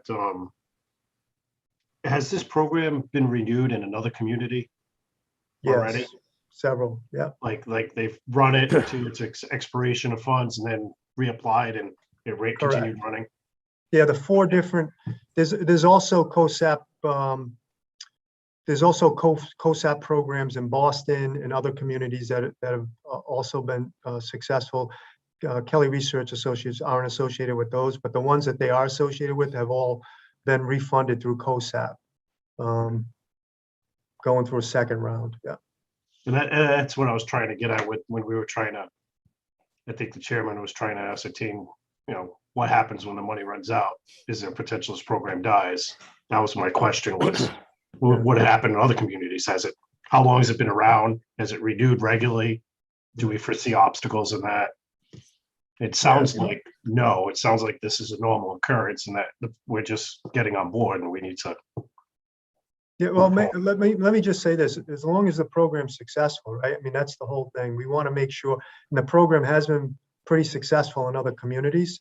So we want to make sure that, you know, the program is you know, made to the same standards as those other programs. So based on what the history of these types of co-response programs have been, they've been very successful, not only here in Massachusetts, but over in Rhode Island.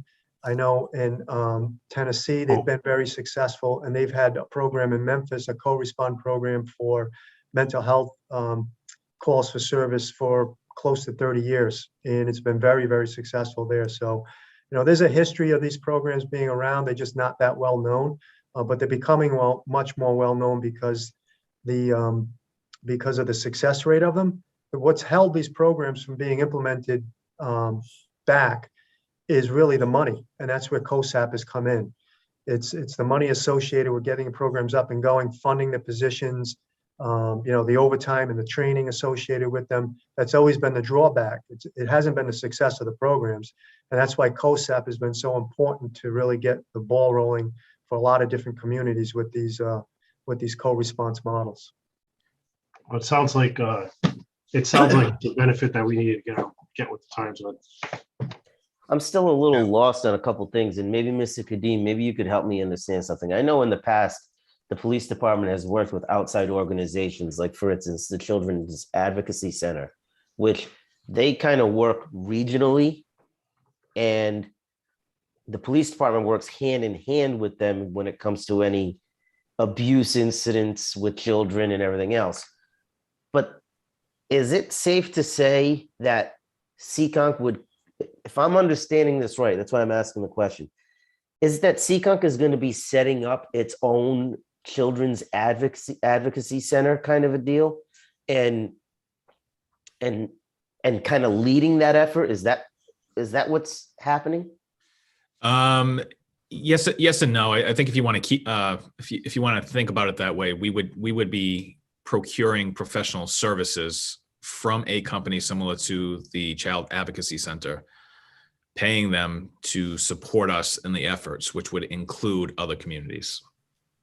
Okay, but they would be their own entity, but we're just procuring the professional services for that. So the only real, I guess, manpower commitment would be just the overtime for the officers to go out with the, the professional, whoever the vendor is, to, provide those services. And that would be true for all the others. Be a support service to the vendor. So like so in the instance of the Children's Advocacy Center, where they do their own funding, they do all of their own grant research and grant applications to get their funding for their organization to exist and fulfill their mission. In this instance, we would be using, Seekon's being awarded the grant to basically just hand it off to a similar organization to do the work. Correct. And there's just not something set up right now similar to, the Bristol County Child Advocacy Center. So that's what we're going to be trying to set up, is essentially procuring the services to be able to be shared throughout the other communities. One of the issues that occurs in the smaller communities like ours is access to those types of programs. Especially when it comes to like mental health service providers and opioid or substance abuse issues, larger communities suck up those resources very quickly, and there isn't much left over in regards to access for smaller communities. So, the regional approach works in the sense that we have the, I guess, buying power of a higher population in regards to being able to have a more readily accessible resource available to respond to these types of issues. I know, don't forget, you're competing with Fall River, New Bedford, and other larger areas that have a ton of issues.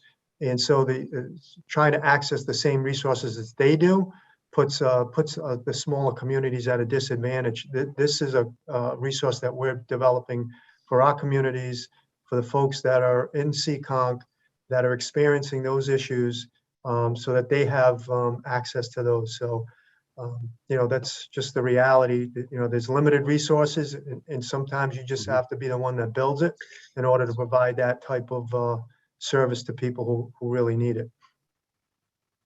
Mr. Chair, can I make a motion to accept the grant as submitted, as presented? Before we do that, Mr. Chairman, can I say? Yeah, 1 second, Mr. Zor. I just want to make sure we get, make sure we have all the questions answered here before we push forward on this. Yep. Mr. Healy? Thank you, Mr. Chairman. The only issue that I have with this is how the process has gone. We're sitting here tonight trying to decide on almost close to an $800,000 grant that this is the first I'm hearing about it. I believe at the very beginning of the chief's presentation, he understood that he didn't follow the actual process that normally is done. And for us to sit here tonight to try to get all our questions answered effectively and efficiently, and I'm not against the grant because I think it's well deserved. It's absolutely a crisis out there. This will help the police department in so many ways, but it kind of puts the board at a disadvantage to really get the true understanding and the meaning of this grant.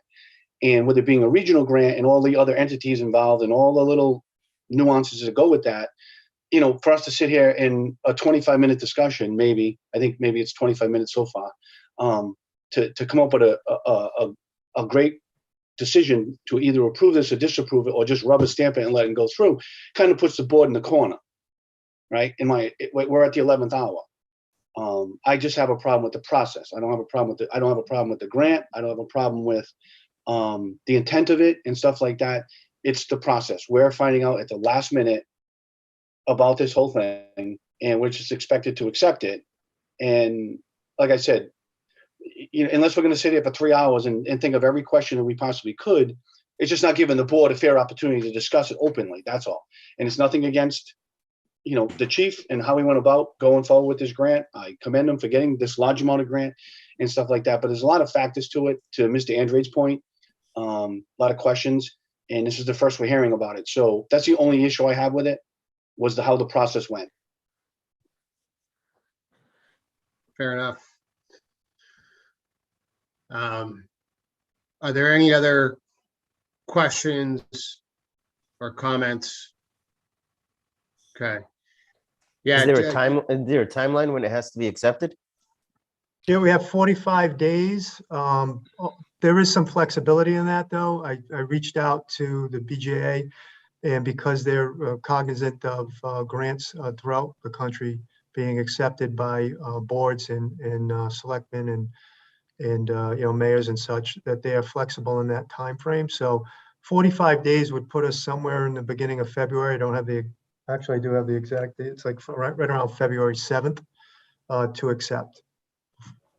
Okay, so effectively here, give me 1 second, look at my calendar. Our next scheduled meeting is on the 2nd. I think in an effort, and I echo the other, the other selectmen here. I mean, obviously there's a lot of great things about this grant here. And I'm just going to ask real quick, if we have until the 2nd, would the members prefer to wait until the 2nd and give you a little bit more time and have a chance to review the presentation a little bit more, ask a few more questions, by the meeting on the 2nd? Or are you prepared now? Are you prepared now to go ahead and vote to accept it as presented and as we've discussed? So I'm going to go around. I'm going to go around, and I'm going to start with how we sit in the room typically here. I'm going to start with you, Mr. Healy. If someone on the board wants to make a motion and get seconded, and we can vote on it. That's all I got to say. Okay, Mr. Petronio. Mute. So I read the mass cop online, and I've asked most of the questions I had written down. I don't think much is going to change between now and the 2nd, in my opinion, unless somebody here has some really great questions I haven't even thought of yet. So. Okay. All right. Thank you, Mr. Zora. I understand the concern. I got a lot of questions answered that I had from just us discussing it. I'm prepared to move forward if everyone else is in favor. Okay. Mr. Andrade. I'd like to have more of an understanding as to what the actual impact is going to be on staff and some of the logistics with how this is going to be implemented. So, I mean, if we took the next 2 weeks and the chief could put together some additional information for us, elaborating how this would all work and logistically be planned out, and giving a little bit more clarity for me, at least. That's what, Mr. Andre. Well, because I know that we've been having the discussion in terms of that a lot of it gets pushed off onto a vendor and et cetera. What is it, just for specifics, what would you be looking for from Chief Isabella? Well, someone in the department, and I don't know if it's the chief, I don't know if it would be the deputy chief or someone else who's going to be tasked with running these funds and contracting and being in contact and being the head with all this. We would have to be sending officers. I don't know. That's why I'm asking the questions, right? Are we going to be sending officers out to every single call or every single follow-up? And if so, what's that doing for overtime and manpower? Though it may be funded by the grant, you have added manpower now that you're adding onto officers. First question, does this need to be bargained? I don't even know if this is something that would need to be bargained. So these are just some of the questions that are coming to mind real quick that would be helpful if the chief could. It doesn't need to be bargained. As far as logistics are concerned, the project coordinator would take care of all of that. Our finance director, who is also our grant director, would handle any of the reporting needs. Those reports would be forwarded to them through the project coordinator, and the research partner would help develop the process for creating those reports. So there's really no heavy lifting on our end in regards to this. I mean, our commitment is having an officer who is trained to co-respond when needed, the same as the other municipalities. And really that's our commitment to the program in that sense. Like I said, as far as responding, we respond anyway. So every call that comes in for somebody who is, overdosed or is having a mental health issue, we're sending a police officer. It's just allowing us to do a more extensive follow-up to that, and to try to get that person into the treatment that they need, or get them the mental health services that they need, so they don't keep becoming repeat customers, and hopefully keep them from, overdosing and dying. So, But is that officer going to have to go to the follow-up visits? These are the questions that I'm having. And that's why I'm asking. Well, we would have, that's why we have the program set up with a co-respond with the officer. So right now they don't for the follow-up.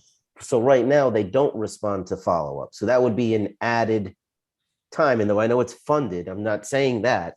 It's just more manpower to be able to go to that follow-up. So these are some of the things that I'm asking. That's why I was asking for additional info. So if I recall correctly from your presentation, Chief, you're currently responding to what, 26, was it 26 calls? There were In the last- 26, there were 26 overdose calls last year in Seekonk. Okay, so, And about 100, about 80 calls for service related to somebody either making suicidal threats or, actually tried to commit suicide or something along those lines, and about 200 calls.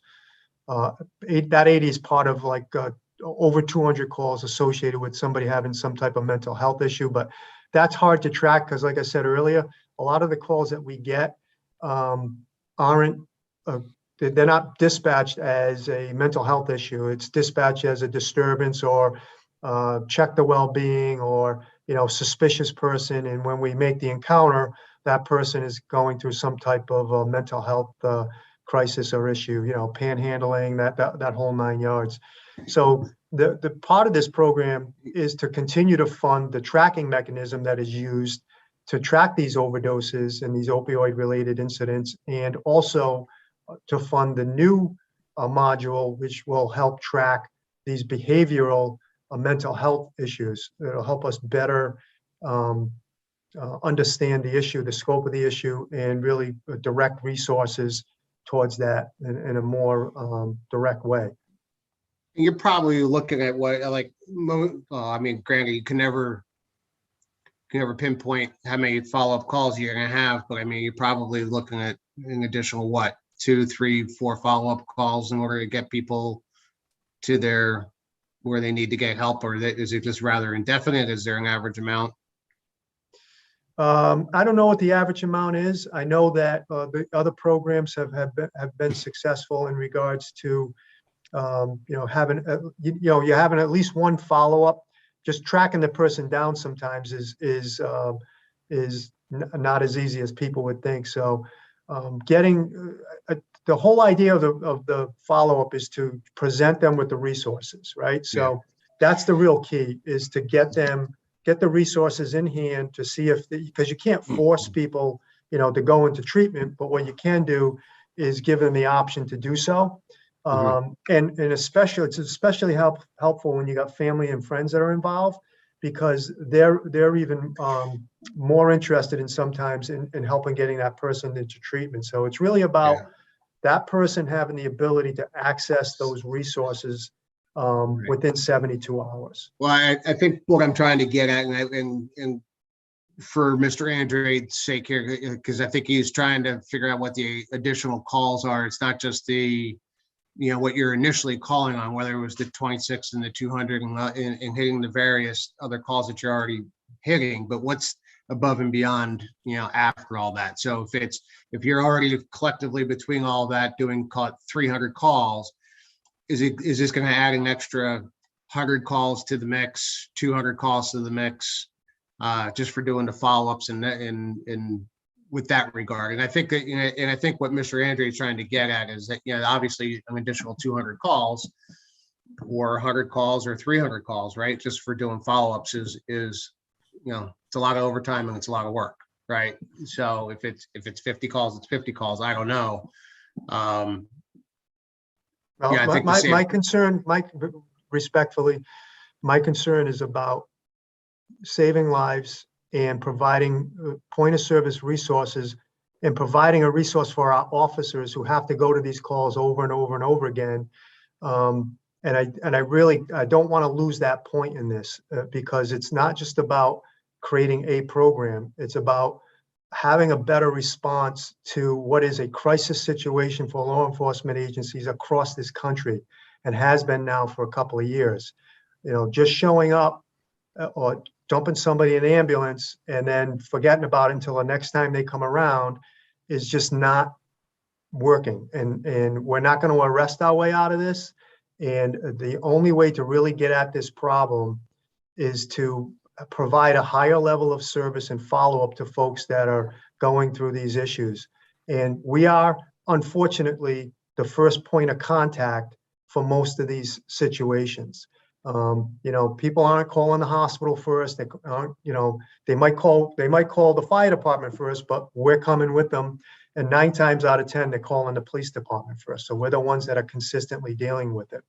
And for us to have the ability to be able to provide a resource to help try to circumvent those folks' continued contact with public safety, but also provide a resource that allows them to get the help that they need, I think is essential. I really do. And that to me is what's most important. Okay. I think that's all of our concerns as well, Chief. But at the same time, there's still some, at least in my mind, there's still some outstanding questions that I have. And like, as Mr. Healy said, it's not that the idea isn't great or anything else. We're also responsible for making sure that we can, responsible to taxpayers as far as making sure we're taking everything into consideration. And right now, in my mind, I don't have all of the info that I need to take everything into consideration.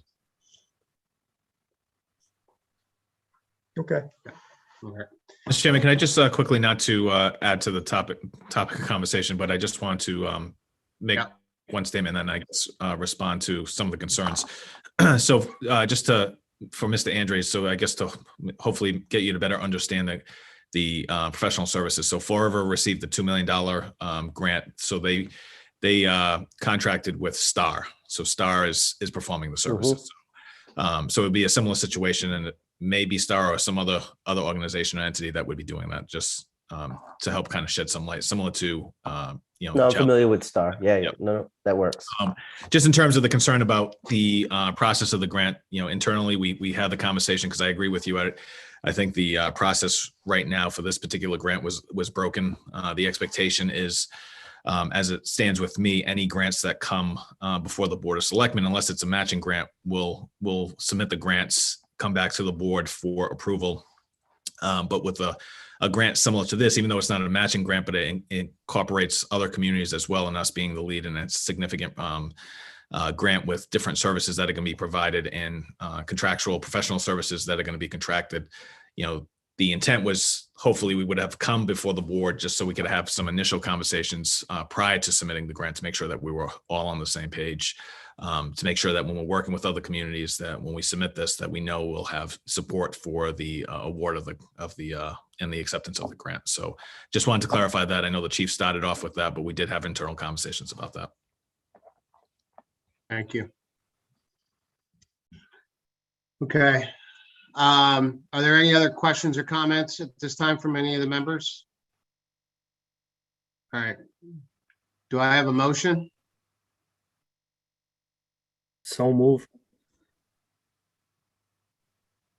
So quick question that I did notice, Chief, that to make sure that we clarify, you had 700, we have 798,000 on our topic, but to just clarify, the grant was for $798,156. Yeah, I'll tell you the exact amount is, yep, $798,156. Okay, so is there a motion to accept the grant for $798,156? So move. Seconded, Adam Trudell. Okay. Any other discussion? I think that this is just one process. The other one would be, as Mr. Gadim said, on the process being broken, something to fix it. Yeah, that's on me. I was unaware of the process being different for this type of grant, being the size and scope of it. Obviously, if we apply for other such grants, we'll be sure to make sure that process is followed as outlined by Mr. Kadim. Unless that's an easy fix, do we need to discuss it next meeting? Because I No, the understand. the process, scope. no, the process is No. in place. It just broke down. The process just broke Okay. down for this grant. That's all. Okay, Yeah. fair enough. Then this is simple. All right. All Continue. right. Is there any other discussion? Seeing none, can I have a roll call starting with Mr. Healy? Nay, Michael Healy. I'm sorry, was that a aye or a nay? That's a nay due to the process. Okay. Mr. Petronio, Petronio, aye. Zora, aye. I still have outstanding questions that I'm looking for, so I'm a no right now. okay. I'm an aye, Justin Sullivan on that. So, Chief, I would ask, there's still outstanding questions for Mr. Andrade. If you could address those. Yeah, so Yeah, absolutely.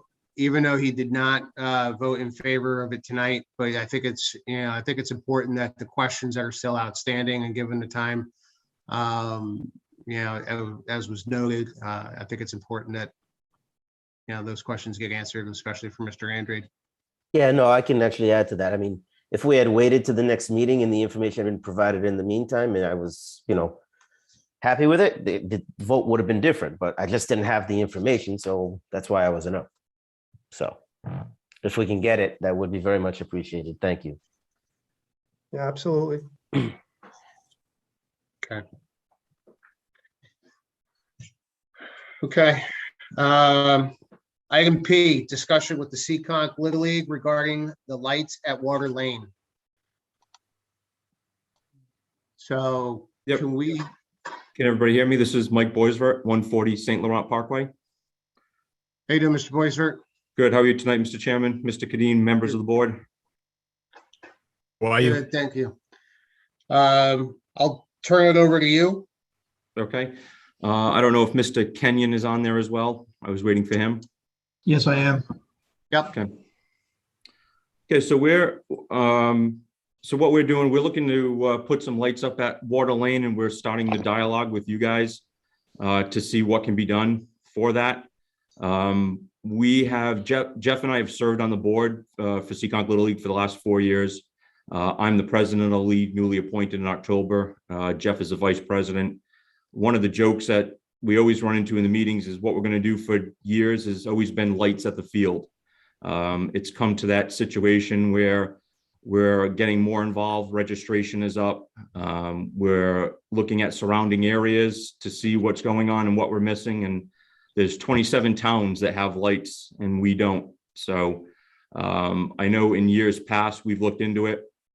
Some of our field conditions have not been the best, so we've not pursued it anymore, according to more board members.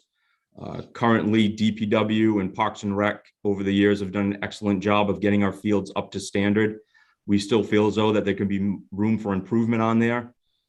So we're ready to see what we can do and keep an open dialogue and have a discussion to see what we can do about getting some lights down there to help our kids play ball at night and improve our league situation. I know Mr. Kenyon had some points to that as well, so I'll turn it over to him and we'll discuss them.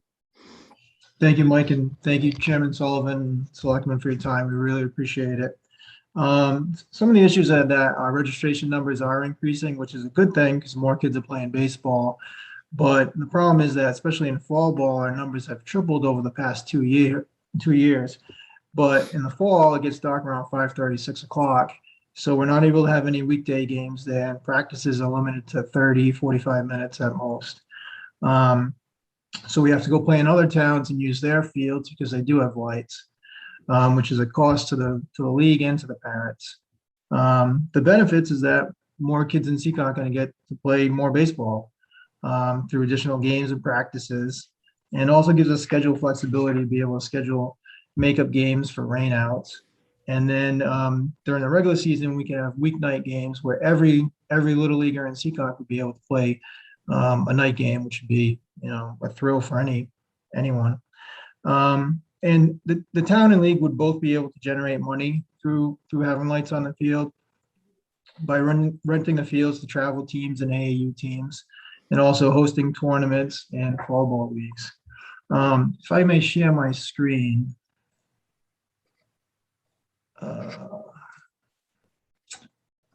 if everybody can see that, that's a map of the area. And as you can see, there's 28 communities there surrounding Seekonk.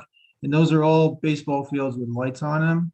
And 27 of those 28 towns have baseball fields with lights on them. And most of them have multiple fields with lights. So what we're asking is, we'd like to have, let me see if I can stop this. We have, right now, we currently have 3 fields.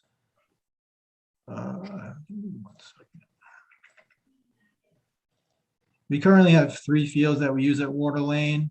The one on the bottom, the one on the top, those fields are in great conditions. The one in the middle there is not in good condition. It was actually, during the fall ball season, it was actually unplayable from a safety issue.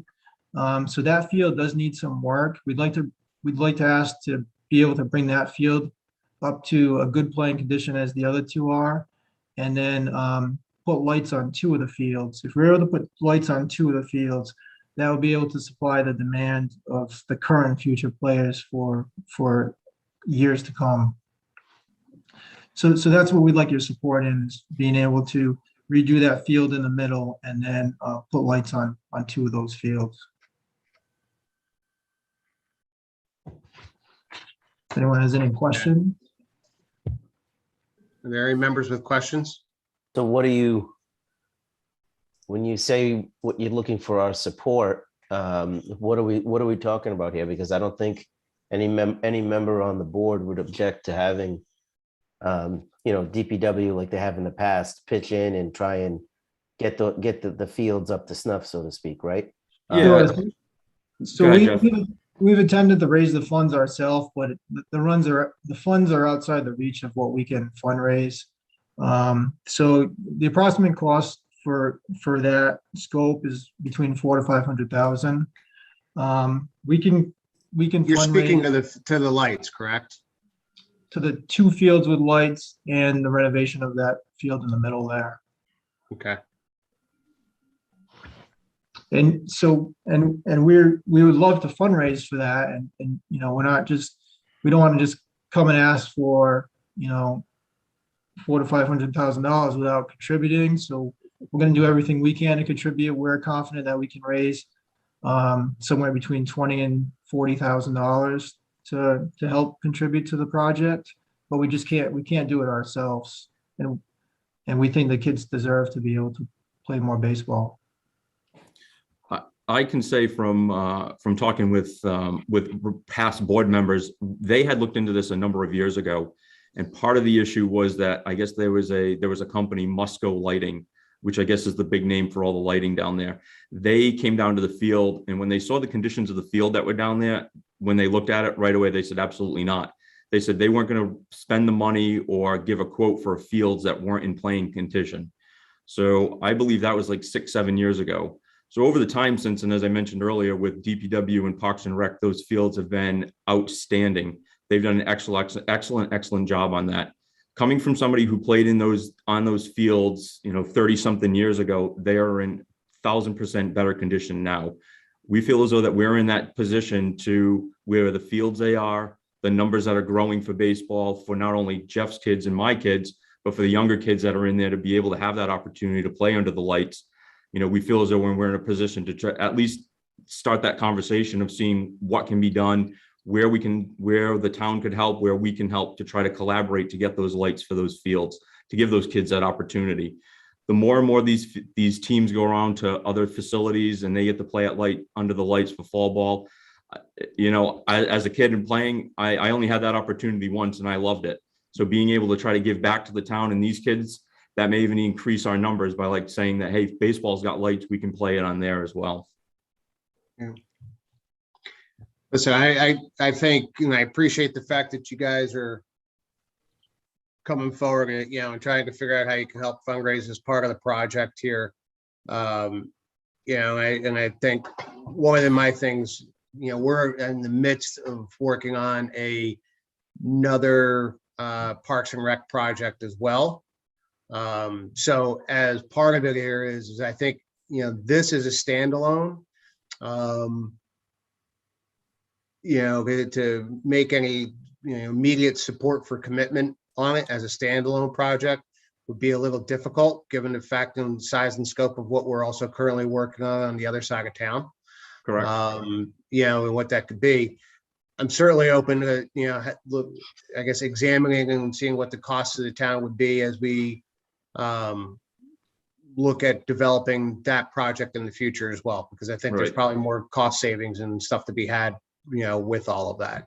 Right, and correct, and we just wanted to start that dialogue with the Board of Selectmen in the town now to see which direction it was going to go in. Obviously, there's definitely communications, there's RFPs that need to be put out there. We're going by what people have given us in the past as far as projected numbers. What's the scope of it? Is it everything? Can we get everything in there, or is it something where we can look at and maybe come down the line and say, hey, we can meet in the middle and maybe get a field lit or something. Those are things that we're looking to do on our end. And Jeff and I want to just have that dialogue with you guys to see, is it something where it's going to be shut down immediately, or is it something that we could at least continue and keep the ball rolling on our end to be able to talk to the necessary people and see what an approximate cost would be for that. And those are things that we're just trying to get that ball rolling and keep that open lines of communication now so we can see which direction we want to go in. Have you guys been, and I see John Posey's on, you guys have been in conversation with John Posey about this, correct? That's Yeah, correct. we have. So we had a meeting with John Yeah. a few weeks ago, and we discussed the need for lights. And John was actually the one that recommended that we should probably renovate that other field. And then it would probably be the time to light two fields at the same time from a cost perspective, rather than doing one now and then we would need another one shortly thereafter.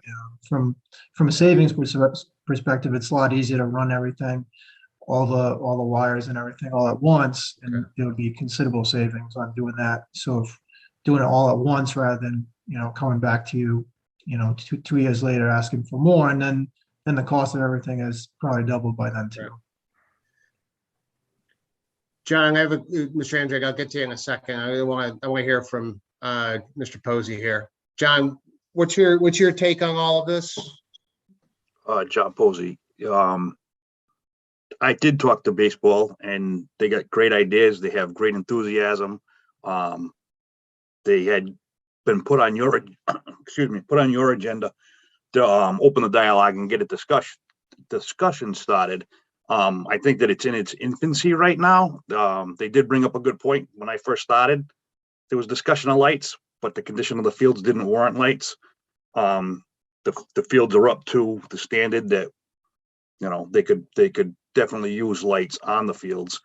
I think that what they're looking for from the Board of Selectmen, and Mike and Jeff can correct me if I'm wrong, but they're kind of looking for your blessing to go forward with the Parks and Rec committee, get together with Jim Triano, who's on here, the entire committee, and kind of put some ideas out there as to what we could do collectively. I know my committee would be more than willing to work with them as far as fundraising and, maybe even boosting those numbers up a little bit more to get a project like this at least going, and then have the dialogue with Musco. Could we do, this is like they're giving you the whole scope of the project. Could we talked about lights on one field, infrastructure on the second field while everything's being dug up. I couldn't see, the reason why the middle field came in was I couldn't see starting a project of this scope without having a total plan in place. If we're gonna start tearing stuff up, tear it up once, don't tear it up twice. You know what I mean? So basically, I guess, like I said, they can correct me if I'm wrong, but I think that they're just looking for the board's feeling on lights at Water Lane for them to move forward with it. As far as Park and Rec go, and kind of putting the whole plan in place and coming to you with an entire package to say that this is potential, this is, minimum potential fundraising, maximum potential fundraising. This is minimum cost, this is maximum cost. And, see where we are from there. And I know Jim Triano's on here too. He's the chairman. I'm sure he's been brought up to speed on this to where we are. So think he has Yep, something he wants to add. Jim, I'm going to get to you in just a second here because Mr. Andre had something else you wanted to add. Yeah, it was basically just to say, like, we've been, as a board, and all across town, we've been looking at all the fields and all the projects. So like I started saying, can't make a commitment to a particular project without having the details, right? But if we're talking about, and I'll speak for myself, if we're talking about a commitment to looking at the fields, how we can improve the fields, get some feasibility studies to figure out what the costs are going to be and what it would entail, how we can tie it into other projects. I'm a yes on that. I mean, that's a no-brainer. It's looking to improve the town where we can for the use of residents. So Yeah, you're correct, Mr. Andrade, and that's what we were looking to do is to start that, getting it okay from the board to say, yep, you guys go ahead and start the ball rolling, into Mr. Posey's point as well, looking at where we can go, getting the necessary information, seeing what's going to be done, getting all that information and presenting it back to the board at a later date by saying, this is what we've come up with, kind of moving it in baby steps. This is what we've done with section A. Okay, fine. Yep. Now we're going to take it to the next step in section B and go that way. We're not looking to have this done, in April or May. This is something in the future where we want to make sure we're taking the necessary steps and it's okay with what we're doing through the necessary parties in the town. Okay. Mr. Troiano? Hi, thank you. Yep. Go ahead. Sorry, sir. Mr. Zora, I'll get back to you in a second. Mr. Troiano? Thank you. I'm trying to unmute here. Here we go. Okay. Thank you, Go ahead, Mr. This is Jim Troiano from 154 Burnside Ave. I'm the chairman of the Seekonk Parks and Rec Committee, and just a few thoughts on this. I won't go on too long, but I think that what Mike and Jeff have presented here is a great idea. I mean, just to give you some scope, there are currently 3 Little League fields, and Little League fields, they service boys and girls that are 12 and under. Okay, so this is the 60-foot diamond. There's another 4 fields that are also in use at North School. And, one of the things I'd like to talk to the league about is kind of prioritizing really, what needs to be done. The fields at the North School are in really, I consider they're in almost unplayable shape. They're in bad shape. And it's generally mosquito infested down there. And that's where the youngest of the players are. That's where the farm and the like, you're talking kids 5 to 9 years old generally playing down there. And I do want to talk a little bit about like a larger plan for the league. Their numbers are up. That's quite correct that our surrounding cities in this immediate area all have lit fields. That's all true and all valid. Being able to play more in the fall when the lights go down, that's true also. But I do want to kind of help the league look at the bigger picture and prioritize. I think the lights could be a lot less than what Mike from the league has been given so far. I can't imagine it would be $500,000. Like, I've been through this I've served on the boards of leagues for like 15 years. I don't serve on any of our boards, but I have in the past in other towns. I think it could be done for a lot less. So I'm looking forward to working with the baseball league to kind of put everything in context and come up with like a longer term plan. Yeah, Mr. Troiano, one of the things that we had looked at as well is, we were getting numbers from past board members. They were in the $250,000 range, somewhere in there. That number that Mr. Kenyon had given the board was also including the renovations and flipping of the field. And what do I mean? Flipping is taking where home plate is currently and putting it in a different position to utilize 2 sets of lights that are on there.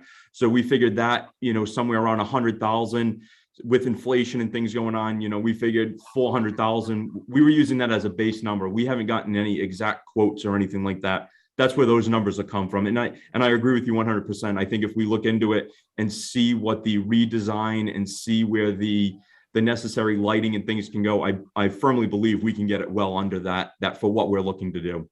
And one other point I'm going to add is I've been on this committee now for 9 years. The baseball league, and I mean this sincerely, is very well run. I mean, they have been great stewards of our fields. And I don't have any friends that are on the board over there or anything. So, what I'm saying to you, I feel is unbiased. And John and I have talked about this a lot. And this is going back, over 2 or 3 different, groups that have come and gone over the years. They've had a good lineage over there. And a lot of the improvements that were made to Water Lane really, were done by the Little League fundraising and storing money. Like there was at least $25,000, $30,000 put into the fields a few years ago. And I thought it was great that they really stepped up and saved money. Like we put very little into it. A lot of those funds came from the league. So I thank you, Mike and Jeff, really, and your predecessors as well. I think you guys have done a great job over there. So to that point, I firmly believe, and I'm just not saying it because I live in the town and I've been in the town 34 years. I firmly believe we have some of the best baseball fields currently in our area. We have had tournaments and district teams come in from other cities, and they have complimented us on our fields and how well manicured they are, how the complex looks. And that, it's a hand-in-hand relationship, because it's not only the board members of current, board members of past, but also goes working with DPW and Parks and Rec too. I mean, without that collaboration and being able to say, hey, could we do this, or what could we do? How do we get that? That's what hasn't happened in the past, years and years ago. But over the years, the last 5 years with the previous president, and then me being on the board the last 4 and now taking over, that's what we want to do, is continue that relationship with the town, with DPW, with Parks and Rec, to make sure that we're giving those kids the most satisfying fields to be played on. And again, to Mr. Triano's point, North Field, that's a discussion down the road that needs to be worked on, because we use those fields for practices now for the younger kids. All the games that are being played are played at Water Lane. So there's 12 teams playing during the week, and then another 12 teams playing on the weekends. So those fields are getting a lot of use. We didn't want the younger kids playing down at the other field. We wanted them to experience what DPW, the Little League, and the Parks and Rec have put into their hard work and dedication into those fields, and let the parents see what the town has for fields that are in there as well. Yeah. Mr. Andrew, you had a question? It's just real quick. We received an email earlier today, Mr. Kadim, from Innovis Energy. What is this document about? I think it really kind of stems from Mr. Zora's request to try to look to see if there was a potential to get some lights and change out some of the lights in some of our fields. So what that was going to go put in for green communities. So there's a grant application. So that would be, Bruce put that together. That would be submitted in February when the application process opens up, to see whether or not we can be able to get some grant funding for lights on the fields. Perfect. We've also looked into that. I'm sorry, Mr. Andre, go ahead. No. So we're hearing costs of 200,000. I mean, it didn't look like a grant application. What I opened up, it looked more like an RFP or a proposal from this company to do work for like $21,000. So that's why I was. I'm not sure what Bruce had submitted. I just sent that over to the board, but it's not a grant application yet, because the application hasn't even opened up yet. So it doesn't open up until February. Right. So we'll be able to actually apply for grants. So I'm not sure about eligible costs, what it would include, if it's just a feasibility study or things of that nature, but it will go towards the lighting of the fields. We'll know a little bit more once February rolls around. Okay. So I'd like to kind of go back real quick, and I think, Mr. Troiano, you bring up a very good point, and I think you may or may not be aware. So in terms of prioritizing fields, what the fields needs and all of that, that is something that Mr. Posey has been tasked with. So hopefully he's, and we haven't seen where the final product is of yet in terms of what he's been tasked with here, but because it's all going to kind of go hand in hand, right? It's going to support what needs to be done up at Northfield. It's going to support what needs to be done at a future project, right. And I think it ties in here as well with Water Lane, right? So because ultimately here, as a board, we're going to be tasked with prioritizing the projects, the costs, what it's going to go, what it's all going to mean here. I know the lights piece of it, and I know you guys are, from a Little League standpoint, you guys are looking to, at least get support for a specific project, but I think as we're starting to hear a little bit more, there's a little bit more work out there to be done as well. So, Mr. Kenyon. If I may, Mr. Sullivan, the North School fields are definitely in need of help. But we, Little League, actually, we've purchased our own infield machine. We've had guys down there on weekends. Those fields, I'm confident we can bring those up to playable needs again soon for the spring season with the help of Mr. Posey and the DPW. But so that's a project that we're confident that we can tackle. But this lights, it's just outside of our realm. There's no way we can raise that kind of money. And if we didn't need the town's help, we would do it ourselves. We would, but we just can't. That's what we need help with the most. Yeah. And back to Mr. I'm sorry, go ahead, Ms. Boisert. I was going to say, and to Mr. Kadeen's point as well, just by doing some research out there as well, there are a number of grants that are out there and entities that offer grants for lighting and things like that. And Mr. Kenyon and I have also talked about, as long as this is something we can move forward with and just try to see where things are going, we would apply for, if somebody was willing to give us $5,000 or $500, we'd be willing to apply for it if it was able to help the process and see what the Little League could bring to the table as well. I mean, we don't want to be the guys out there just asking for the donation. We want to see how both of us can help bring this to the table and make it happen on our end as well. Yeah. Mr. Zori, you had something? Yeah, I just wanted to say, just for people's information, the high school renovation field going on, those lights came in at around $250,000, and that was just replacing the heads and running a couple new wires. As you know, the poles are already there. So they had said the lights had been coming in at extremely high price due to the whole shipping and all the stuff going on with the pandemic. Currently, we have an RFQ out for Cole Street fields for one of the fields. In the future, I know we're going to be looking at doing the last of the three fields, bringing that up to par. Mr. Gabim is, I believe, getting that ready to go. Does it make sense to put those two, if we move forward, the last field at Cole Street and then that middle field in Water Lane, if you could combine them, would it be a big cost savings? And second thing I had was that thing that Mr. Andre was talking about, the Innovays. It said it was $21,000 to upgrade the current lights at that Water Lane. Is that just replacing the heads with the incandescent light bulbs with the LED lights? Do we know? Yeah, I would say so if that's the $21,000. To be honest, I forwarded that document to the board. I didn't have the opportunity to actually review it. I just wanted the board to have it in advance of tonight's meeting. Right. Okay.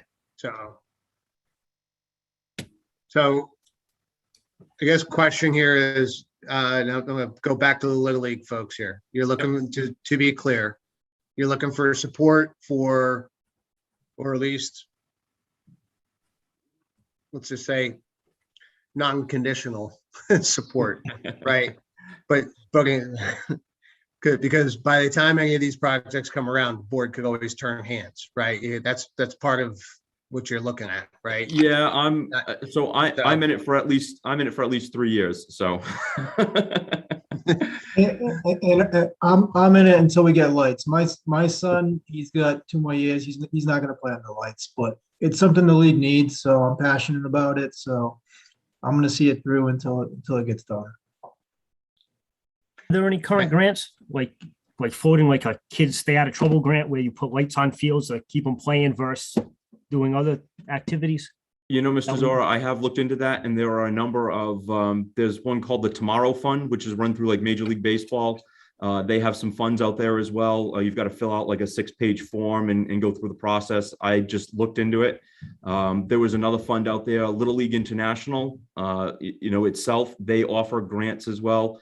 And there are a number of other grants out there as well that offer different things. It all depends, you know, like anything, you got to fill out the form and go through the process on it.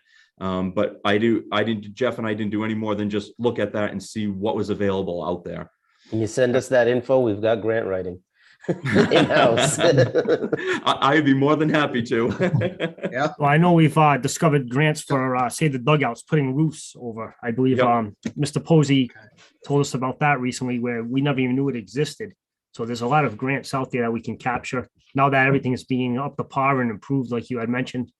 Where they're gonna come to us, I guess. And to that point, Mr. Zora, that's what I'm looking for. I'm looking for those grants that nobody's even heard of, and somebody's willing to come up to the table and say, "Here's 25 grand right off the bat." You know, those are what we're looking for. There you go. All right. See Mr. Petronio. So I've been listening. You know, obviously I've heard about this.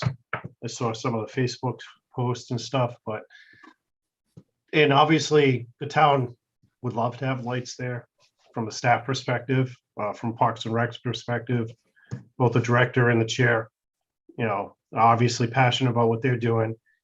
And obviously all of us would love to just say, yes, let's do it. But I'm looking at this from a process point of view too. We can't just say, you know, blindly every good idea that comes across us, it's good. I think this needs to be staffed with Parks and Rec, figure out costs, figure out some projections, figure out what grants are available, what can be applied for, rack and stack the priorities of what fields are worth doing what to, and in what order, and how much those cost. And then it's got to come into our master plan and then go in front of a town hall for a warrant for the voters to vote on spending money, because that's ultimately what this is all about. So we would love to I think all of us would love to just say, yeah, let's just do it. Then there's obviously some synergy with, you know, DPW is on board, and they can correct me if I'm wrong, but I believe we work with an electrician. I don't know what lines are out there already. There's probably if I remember from my Parks and Rec days, I know there's a line, I think it is at Water Lane, where there's some shortage issues where the power shorts out. Correct me if I'm wrong on that one, Mr. Posey. But yeah, those are all my thoughts that racing through my head as I listen to this whole conversation. I just think that we're a little bit in the infancy here, and this is good dialogue, but it needs to be staffed through Parks and Rec and then presented in front of the Board of Selectmen, put on a warrant article, you know, some decisions made, warrant article writing, and then move forward. And I agree with you. Those are my thoughts racing all through my head, and that's just me speaking, and the rest of the board members can say whatever they have. Respectfully, Mr. Petronio, I would, the only point where I would disagree, I would agree with you that they need to work with Parks and Rec more on this here and realize what the priorities are. However, you know, again, I'm going to go back to reiterating the point of, we have a number of Parks and Rec priorities, right? And at some point we're going to have to go to the town and ask for support, you know, for a project that we already just signed off on, right, on the other side of town. And I think it's, you don't want to start throwing multiple priorities on warrant articles to the town. And I think it makes sense that you have a cohesive plan, you know, for what we are doing, and that we're not just addressing Water Lane, but Water Lane is included with, you know, what is to go on, you know, in a future project, you know, and what that's to look like. And to be brought up by Mr. Zora earlier, he mentioned Cole Street, right? So, you know, all of that needs to be evaluated and put together. But I think just coming up with warrant articles and throwing them out there, I think, quite honestly, it jeopardizes the integrity of each individual project. Yeah, I think we have to think about the greater good of the projects and what's best for the town collectively. To clarify, that warrant article that I was referring to was after the racking and stacking priorities and presentation to the board. Just okay, thank you. I didn't say skip to the end. I was saying there was a process. Okay, just making sure. So, all right, Mrs. Zora. I got a question, maybe Mr. Boisword or Mr. Gandim can answer. You guys are nonprofit, correct? That's correct. Yes, we are. How much can you legally, so if you started fundraising for, say, lights, how much are you legally allowed to fundraise and hold in your account for, say, a year, 2 years, knowing that you're funding towards lights? Yeah, that I don't know off the top of my head. Yeah, we'd have to ask our our accountant on that one, who is also our secretary. But she'll be able to answer that for us. But and that's basically what we're looking to do is we want to see if we can begin that process of getting more concrete pricing and begin the fundraising process so that next meeting we can come to you with more concrete numbers and hopefully have more support at that one. And Mr. Zora, part of being a nonprofit is not only just about how much they can raise, but it's how the money gets spent. So, and what they're allowed to spend it against and for. So they can raise funds and, but they have to be able to spend it in the right direction, go the right line items. So. Well, that was part of the question. I wasn't sure if they're allowed to hold so much over years, if they're building up towards a big ticket item. There usually is a cap to nonprofits and how much they can carry from year to year. Yeah. So, all right. Are there any other questions for the Little League group? I don't think we really have got you very much of a solid answer here tonight, because I think a lot of people still have a lot of questions. Unfortunately, as long as you guys are okay with us proceeding to get more concrete information from the necessary parties that we have to look into, such as lighting and maybe flipping fields and doing things like that. That's something, Mr. Posey and the league and I can work with. As long as the board of selectmen are okay with doing that, we would like to move forward with at least getting that information and getting concrete numbers rather than just, throwing approximate numbers out there to you guys. Yeah, my only recommendation is I think you just make sure you work with Mr. Posey and work with Parks and Rec at the same, in the same vein here too. I think that's probably, best course of action. Yes, we will do so. Thank you. Don't forget to send those grants over. They're on their way, Mr. Andrade. All right. Thank you, gentlemen. Thank you very much. Appreciate your time. Yep. All right. Item Q, consider approval of the board and committee handbook. So moved. Adam Petronio, second. I just want to say I noticed a lot of the changes in the language from our last version, and I like it. I happened to had a chance to read that over the past few days. I think it's a very good direction for us to take, especially for committees being able to have some kind of guideline as to what it is, this mystical thing called a committee and a building committee that we're supposed to do. Yeah. So, yeah, Mr. Kadim, I want to commend you and the office there again. I mean, you guys put a lot of work into it, so thank you. Appreciate it. Thank you for making I those appreciate changes it as well. I just got to recognize, Ms. Days did do a bulk of the work here with regards to putting this document together. It was easy to recognize her fingerprints. And then work with, obviously with Kristen and Chris to verify and just do a double check on a couple of various things. So it definitely was a group effort that came out of it. It's a lengthy document, but I think it's something that captures everything I hope the board was looking to get captured in a board and committee handbook. Yeah, it certainly gives them a good blueprint when somebody signs on to a board and committee, particularly the new members we just appointed tonight. So yeah, and that would be a process question I had after we vote on this. Yep. So, all right, any other discussion? Seeing none, roll call, Mr. Healy. Michael Healy, aye. Adam Petronio, aye. Chris Zora, aye. David Andrew, aye. Justin Sullivan, aye. Okay, you had a question? Process Mr. question. Petronio, about? Yeah, so now that we've voted this in, and especially those committee members that we just appointed, as well as existing committee members, how does this roll out? And because there's two things they got to sign off on it. Is that correct at the end? Yeah, so it'll be the same process that typically takes place. So they'll receive telephone calls from the office, just instructing them that they need to get sworn in.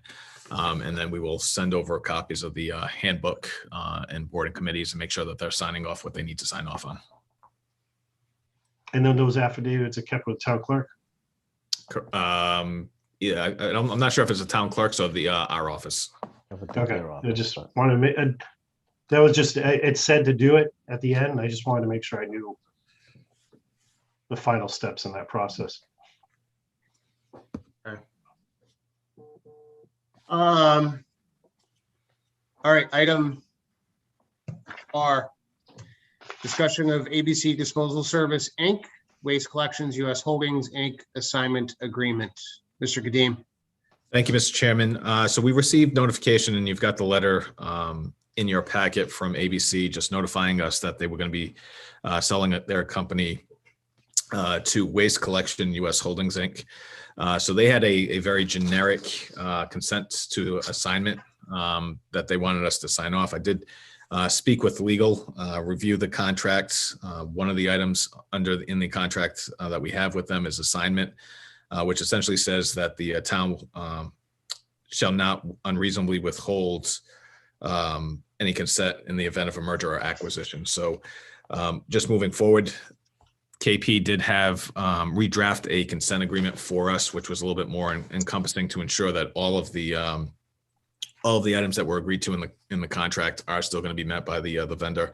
What I will say is that we did just receive an additional letter that the board does not have. So I would ask if you're good with the consent letter, that you give me the authorization just to work with KP, because the new letter that came in has the same company, Waste Collection U.S. Holding Inc., purchasing it, but their affiliate EL Harvey and Sons will be performing the service. So I want to just be able to make sure that we amend the consent agreement to make sure that we incorporate everything. If there's any changes that legal feels like they need to do, I want to make sure that that's all incorporated in that. The original agreement did say that it was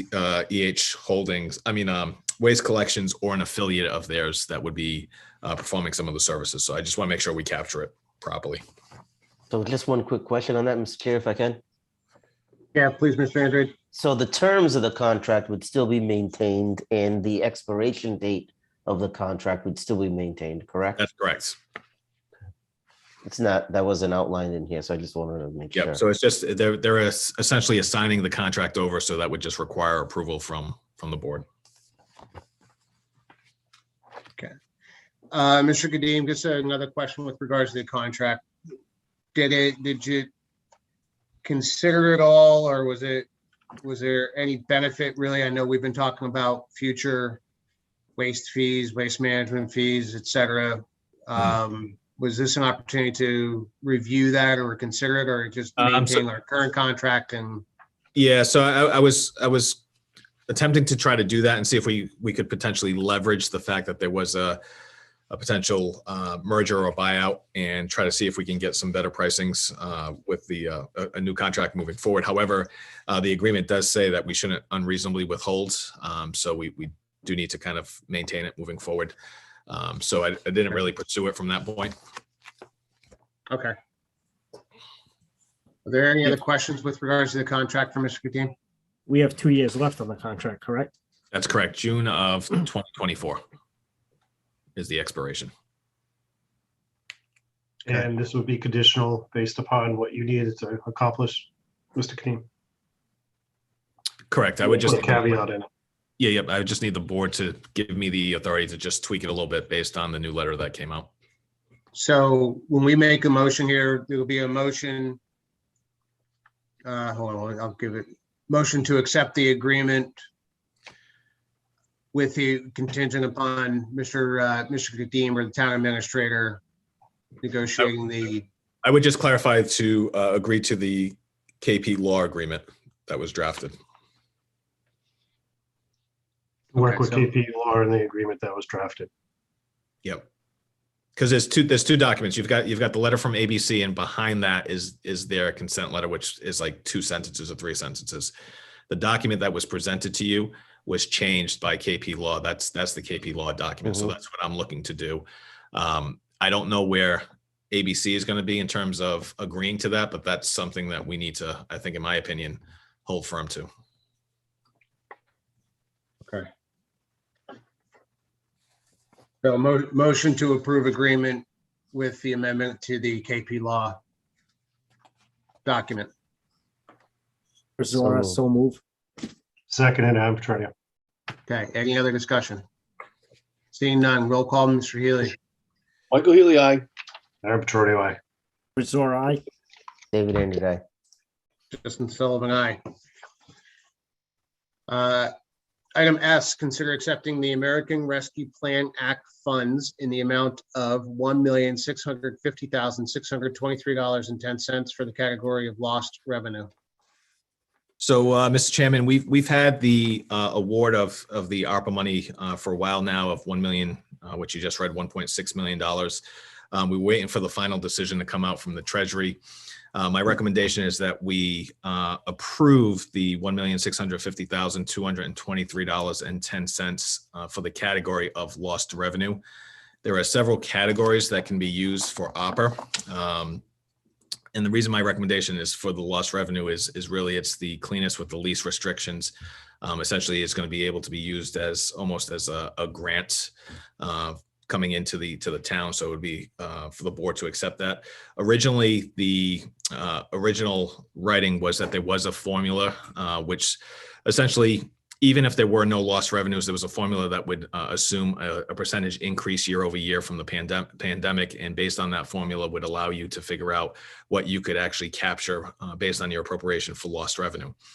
There were a lot of communities, especially the larger communities, that are reliant on Chapter 70 monies coming in and MSBA monies that it was affecting the formula. So there was a lot of pushback coming back. So the MMA worked with local communities and the federal delegation to try to get the Treasury to change it. So the Treasury made their adjustment during their final decision to allow for two different categories on the lost revenue of a cap of $10 million if you did not want to use the formula. So any community can use up to $10 million without having to use the formula and present documentation of that. Or if you wanted more than $10 million, you would be required to use the formula that the Treasury had established. Since we're only at the 1.6, 1.7, we can use it all for lost revenue. And again, it just flows in as a grant. So I would, ask for us to accept that. And then we'll talk about the first appropriation that would be recommended to the board since it's coming in as a grant. On top of that, there are ARPA monies that came in through the state that is going down to Bristol, to the various counties. So we'll be getting an additional funding for ARPA through Bristol County, being able to use the same categories, which I'll outline for you shortly. However, if we use the lost revenue for our money, then we can't apply for lost revenue under the Bristol County portion of it. So the Bristol County is actually more money than what we got. So we've got the 1.6 million. Bristol County appropriation is expected to be $2.65 million. So we'll have some additional monies coming back. And I'll bring it back before the board in terms of what categories we want to be able to spend that $2.65 million in. The categories that are available are, one, it's water sewer infrastructure.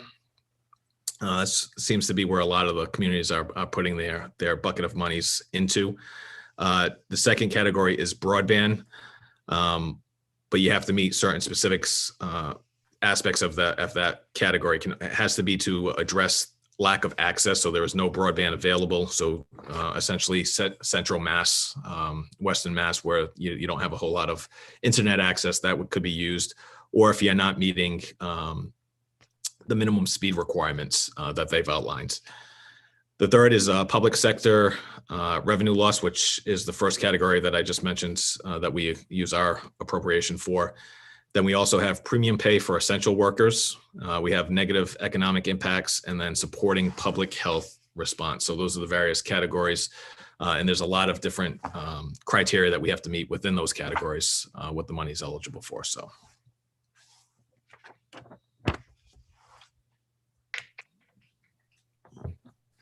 You're on mute, Mr. Chair.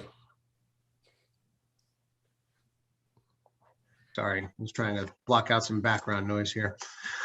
When these funds come in, do they reside in free cash and they're not to be transferred out? They have to be spent as designated. Is that correct? Or do they go into a separate account and then we draw down from a special revenue account because they're going to come in? They're going to be treated as grants. So when we do our single audits, we'll have to capture this money in the proper use. So we'll be audited to make sure that we're in compliance with the federal regulations. So it would be part of our single audit. So it just comes in as a grant would. We create a fund for it, and then expenses would be charged directly to those items. It does not flow into the operating budget. So we couldn't put it into any special funds that we that we already have set up. No, but you can municipal you can improvements and you can use so you can spend almost any municipal expense for this, with the exception of debt exclusion. So debt. So you can't pay down debt using this money. So outside of that, any other municipal use you can use for. So if you want to do roadways or anything like that, you'd be able to charge it directly. put it into an infrastructure fund. You'd have to charge that fund directly. Okay. Yeah. So it's like a separate checking account. Okay. Okay. You don't need approval for us to set up that separate checking account, do you? No, I just need approval to accept the $1,650,623.10 to be exact. Okay. All right. Are there any other questions for Mr. Kadim? All right. Seeing none, do I have a motion to accept? So moved. Second. Okay. Roll call, please, Mr. Healy. Michael Healy, aye. Adam Trony, aye. Resor, aye. David Andrew, aye. Justin Sullivan, aye. Item T, discussion of the use of American Rescue Plan Act funds for the senior center building project. So, Mr. Chairman, as we were discussing at the last meeting, we were $400,000 short on the bids that came in. We were going back and forth in terms of the funding mechanism. So since we got the final decision that came in and clarification that it can be used as a grant, we will be able to appropriate $400,000 to that project. It's an eligible expense. We did work with legal counsel and our auditor just to confirm that that is the case, and that is true. So it would just require a Board of Selectmen to appropriate $400,000 if the board so chooses for the building project. So just to clarify, this is that, through you, Mr. Chairman, this is that 1.65 that we just Correct. accepted. We're going to take 400,000. Correct. And that would leave us, correct, and that would leave us with a balance of 1.25 million. Got it. Okay. Are there any other questions? All right. Seeing none, do I have a motion to utilize the funds as mentioned for the senior center building project with the use of the American Rescue Plan Act funding? So moved, Adam Trony. Is there a second? Second, Resor. Okay. Roll call, please. Mr. Healy. Michael Healy, aye. Adam Trony, aye. Resor, aye. You're muted, Dave. David Andrew, aye. Justin Sullivan, aye. Item U, second quarter budget review with grants. Mr. Kadim.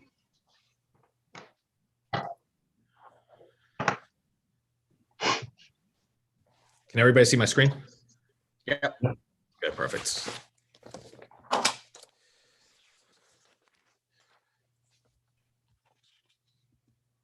Okay. So this is the second quarter budget review. Fiscal year 2022 still remains balanced with no major issues as identified and presented at the last with the first quarter budget review. Salaries and expenditures still trending below budgeted forecasts. Our revenues are trending ahead of budget projections. As I presented on quarter one, our fiscal year 2021 free cash was certified back in October. We had for the general fund just over $3 million that was certified by the Department of Revenue. Since town meeting with the appropriations of the free cash to various categories, our balance there is $936,608.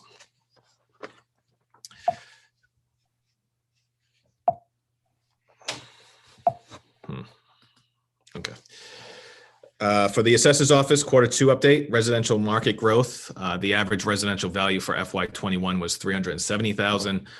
The FY22 average value increased to $394,000. Our new growth, we had budgeted $500,000 for fiscal year 22. We were certified during the tax recap process just over 500,000. So our estimates were right on target. So we certified $517,528 of new growth. The tax recap classification hearing, as the board knows, was held on November 10th. We submitted to the DLS the tax recap on November 22nd and was approved by the DLS on the 23rd. Treasurer's Office, general bond and bond anticipation notes, anticipated borrowing for the following projects: the Senior Center Phase 2, the high school turf fields, the South End Fire Station, and DPW building projects. And obviously those will be bonded and bands will be issued based on the financial need as the project starts moving along.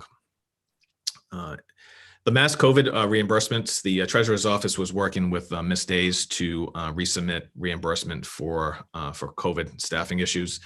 To date, through the second quarter, we've been reimbursed $15,643. We've received $8,800. We've got pending for approval of $6,800 plus. Moving forward, you'll see that number increase because we continue to look for reimbursement through the Mass COVID reimbursement program. Our health insurance, this is really just an update from the Treasurer's Office, just trying to show that as we work with the Joint Purchase Group, SMHG, we're trying to continue to find ways to reduce some of the costs that we see with our fixed costs to our health insurance. So as of January 1st, 2022, we've rolled out a new program for diabetic health plan, which is a voluntary program that reduces claims, which hopes to reduce claims and indirect costs to insurance. It allows folks with diabetes to have zero copay for any type of medication and supplies, as long as they meet the requirement that is set out for labs and exams as recommended by their doctor and the American Diabetes Association. So it's a new program. Hopefully we'll have a lot of folks who are diabetic that will be signing on. It's a great opportunity for them to reduce their costs, but also help to reduce the fixed costs that we're seeing on the the health insurance. That's a very important program. Diabetic costs are through the roof. Mm-hmm. So hopefully we'll be able to reduce claims with that, just having that preventative, proactive visits to the doctors. Treasurer's Office, continuing here, year-end report. So we've got the preliminary work. A majority of the work will be completed in Q3, but the W-2s and 1099 NEC forms are due by the end of January. The Affordable Care Act, we were beginning to work on that. Reporting still required, but the deadline has been extended from January 31st to March 2nd. So the Treasurer's Office will continue to make sure that we get that information out. Moving on to the Collector's Office, FY21 tax title process. First round of letters were sent to property owners as of August 31st. Advertising letters were sent on September 28th and were due on the 10th of October. Advertisements were posted on the 22nd of October, and liens were assessed on November 5th. We had 19 takings that were recorded at the registry as of November 30th. Trash bills, FY21 liens were placed on the actual FY22 real estate bills that went out in the end of December. The FY22 bills were issued 11/18 and are due on December 2nd. The FY22 demands will be issued on November 18th and due December 2nd. Real estate and personal property bills were issued by December 31st, which is a requirement by the state. We also have master box alarms, which 173 of those bills were issued, and the Collector's Office is working with the fire department to complete those. Tax title, real estate tax title. We had 52 parcels currently in tax title. We have 6 active payments. The auction as the board knows, was held back in June. We had original bids of $761,500. So just to bring the board up to speed, 18 parcels closed as anticipated. So that did generate $652,500. 3 parcels did not close. So we retained that property. So that's $105,000 that was taken off of our anticipated amount. Tax foreclosure cases, we have 25 cases that are currently moving through land court as we speak. This next slide is a new slide, as I had mentioned earlier in the year, that our expectation was to update the board on grants and just really get that information out to the public and to the board. So to date, we've had 36 grant applications, had a lot of success in terms of what's been awarded versus the 36 grant applications that have been submitted. So we've had 27 awarded for a total of $2.1 million. This includes the grant that we just approved for the police department. We have 5 grant applications currently pending, and then we've got 4 grant applications that were not awarded. So as you can see by the pie chart, you have the police department with $816,000 of grants, conservation $750,000 in grants, which is really Maple Ave, the Attleboro Dye Works. We've got Public Works with $184,000 or $185,000 in grants. Communications, $52,000. Fire department, $63,000. Planning, $209,000, and then we had an ADA grant, which is the other for, which is a planning grant for $20,000. Moving on to the revenue for FY22, everything looks to be in line. So our real estate taxes coming in on target. So they're slightly targeted. We budget 100%. We know typically we get anywhere from 98% to 99% collection rate. So we're really right on target of what we typically see. Personal property, the commitment $3.8 million. To date, we've collected $1.6 million. We forecasted at this time for Q2 to have collected $1.4 million. Or 38%. So we're above target here, collecting 1.6 and collection rate of 43.1% at this time. Motor vehicle excise slightly below, not by much. The commitment was $2.8 million, forecasted based on commitments. We were expecting to collect $420,000. Our collection actually is at $410,000. Collection rate at 14.7% at this time. We were anticipating collecting 15%, so slightly below target, but we anticipate making this up with the larger commitments that we have in the February-March timeframe. That's really, truly where our big commitments come in for motor vehicle excise. And just on the graph here, Q2, so we're anticipating with real estate, personal property, motor vehicle, meals, hotel, taxes to be about $151,000 above our revenue projections, which is good. One of the, I guess, more interesting revenue numbers that I was surprised to see was how well we're doing our meals tax and hotel tax. We're way above our anticipation and collection rate. So we've committed about $500,000, which was on the conservative approach for meals tax. Year to date, we've collected $325,876, so 65% of our total commitment. So we're gonna, in my estimation, exceed what we've committed here, which is a great thing. Will generate additional surplus in revenue.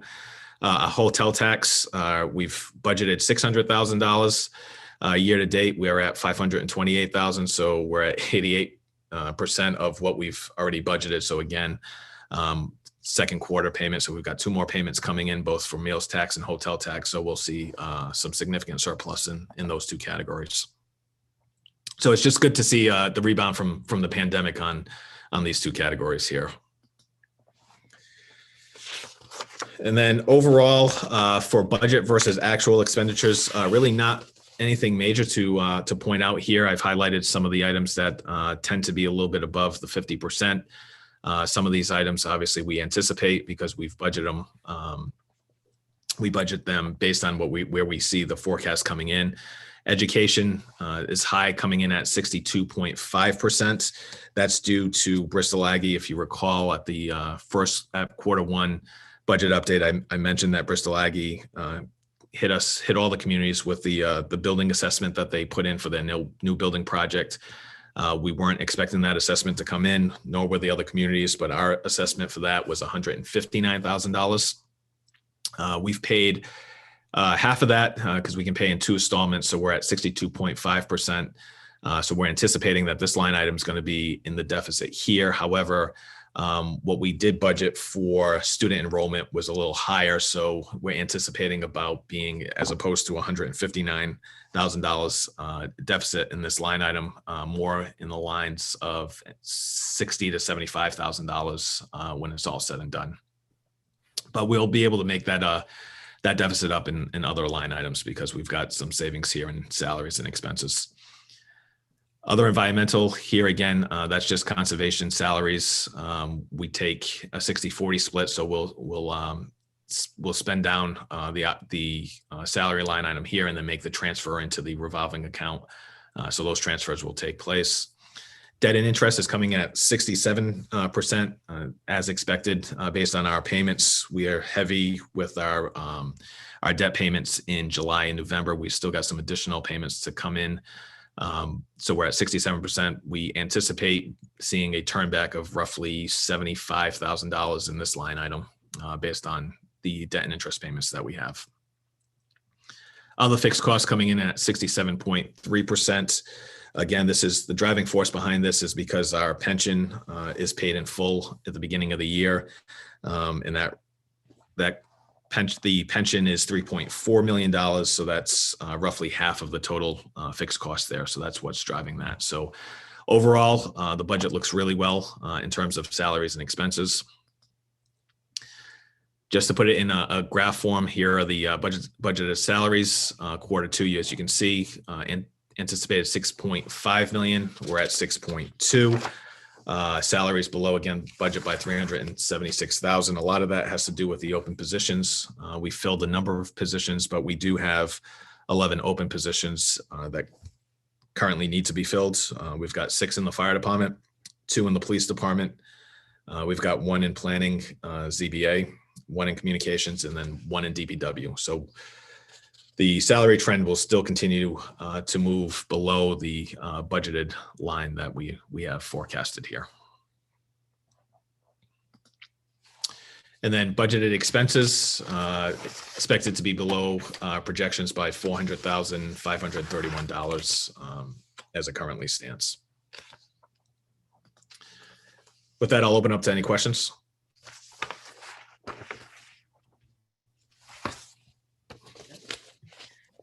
Thank you, Mr. Kadim.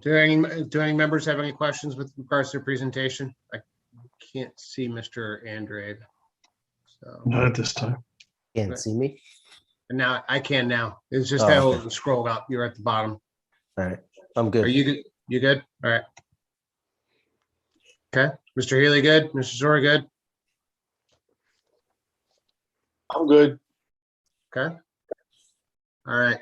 Mr. Kadim, appreciate the work. Looks like things are on track. Good to see the hotels and restaurants are at least bouncing back, or we're getting better than projected revenues there. So. And Mr. Chairman, I've got to mention that the presentation is also on the website, as we always typically put them out there for folks that want to follow along or want to go back and refer to them. Great. And then, to be clear, the process, Mr. Kadim, for FY20, now we got to start thinking about FY23 here.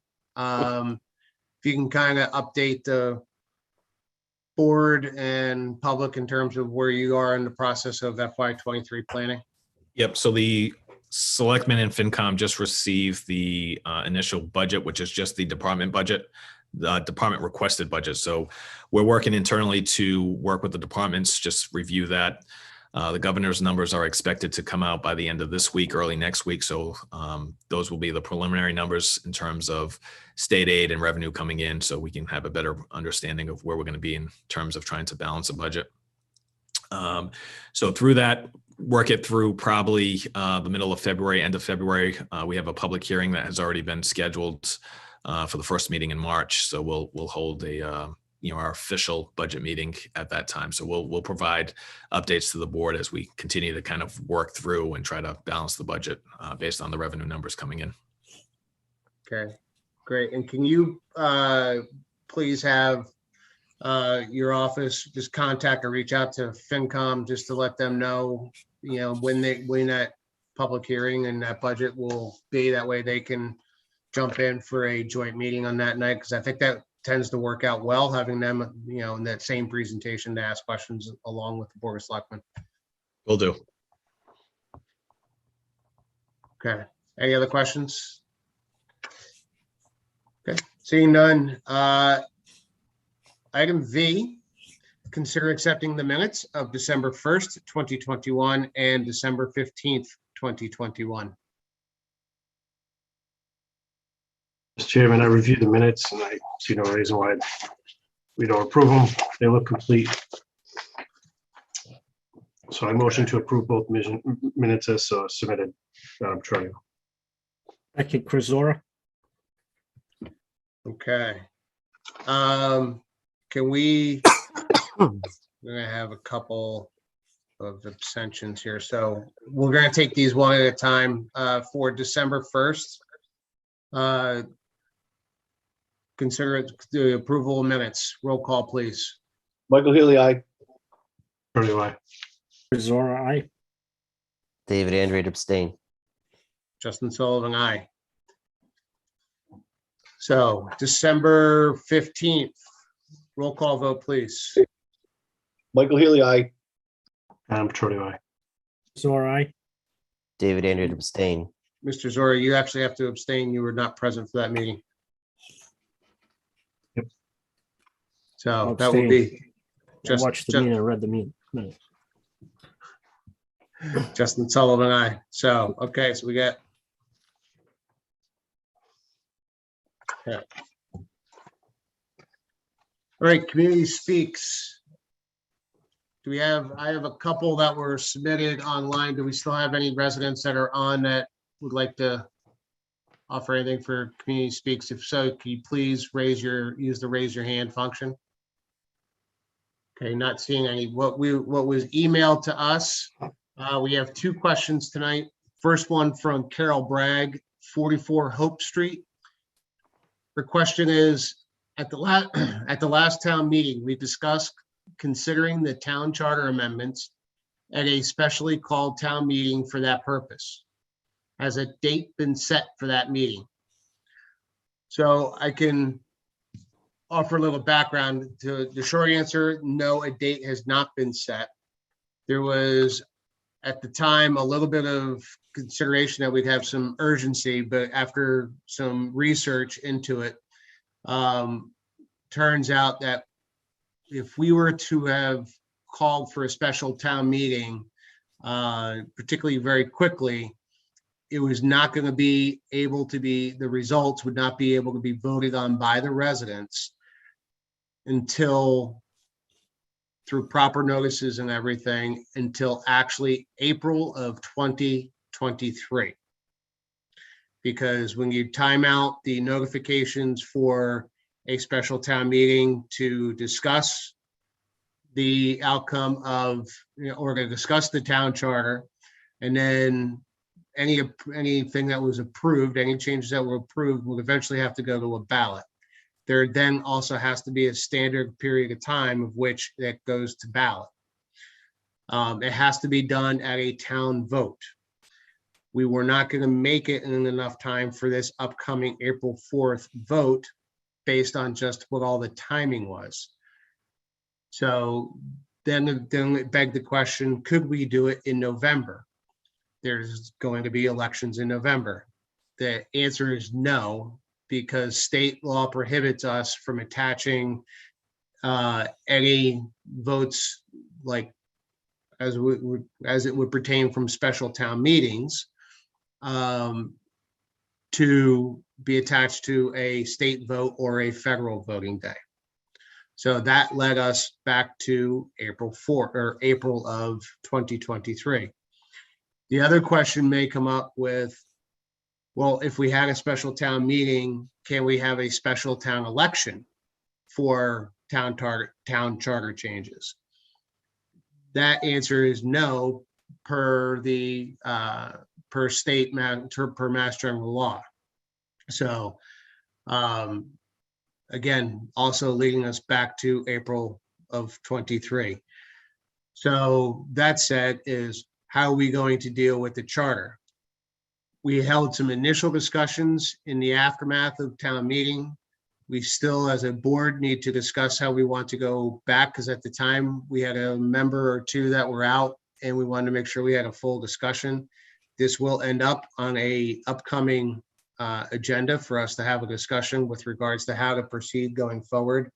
But certainly, that said, there's maybe a little bit more work or more things to discuss before we go forward with a special town meeting, amongst all 5 members of the board. So I would say stay tuned, not forgotten, not lost. However, the urgency to do it right away kind of got lost once we did all the calculations on the timing. So I hope that was clear. And I also have to thank the town clerk, Ms. Craig, for doing a lot of digging and research and providing a lot of the information. So hopefully that clarifies anything.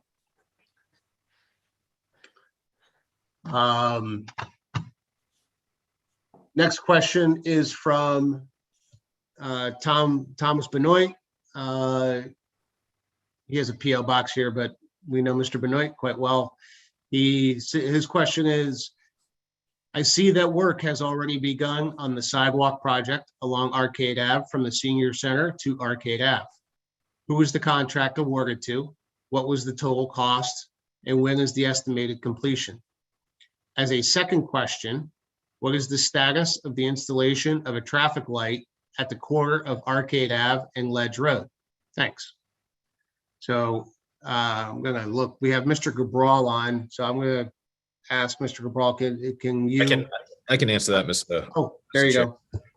So the work that's, we have started work, all that work has been performed by DPW. The concrete sidewalk and grant curbing installation was put out to bid and was awarded to Narragansett Improvement. That amount was $125,000.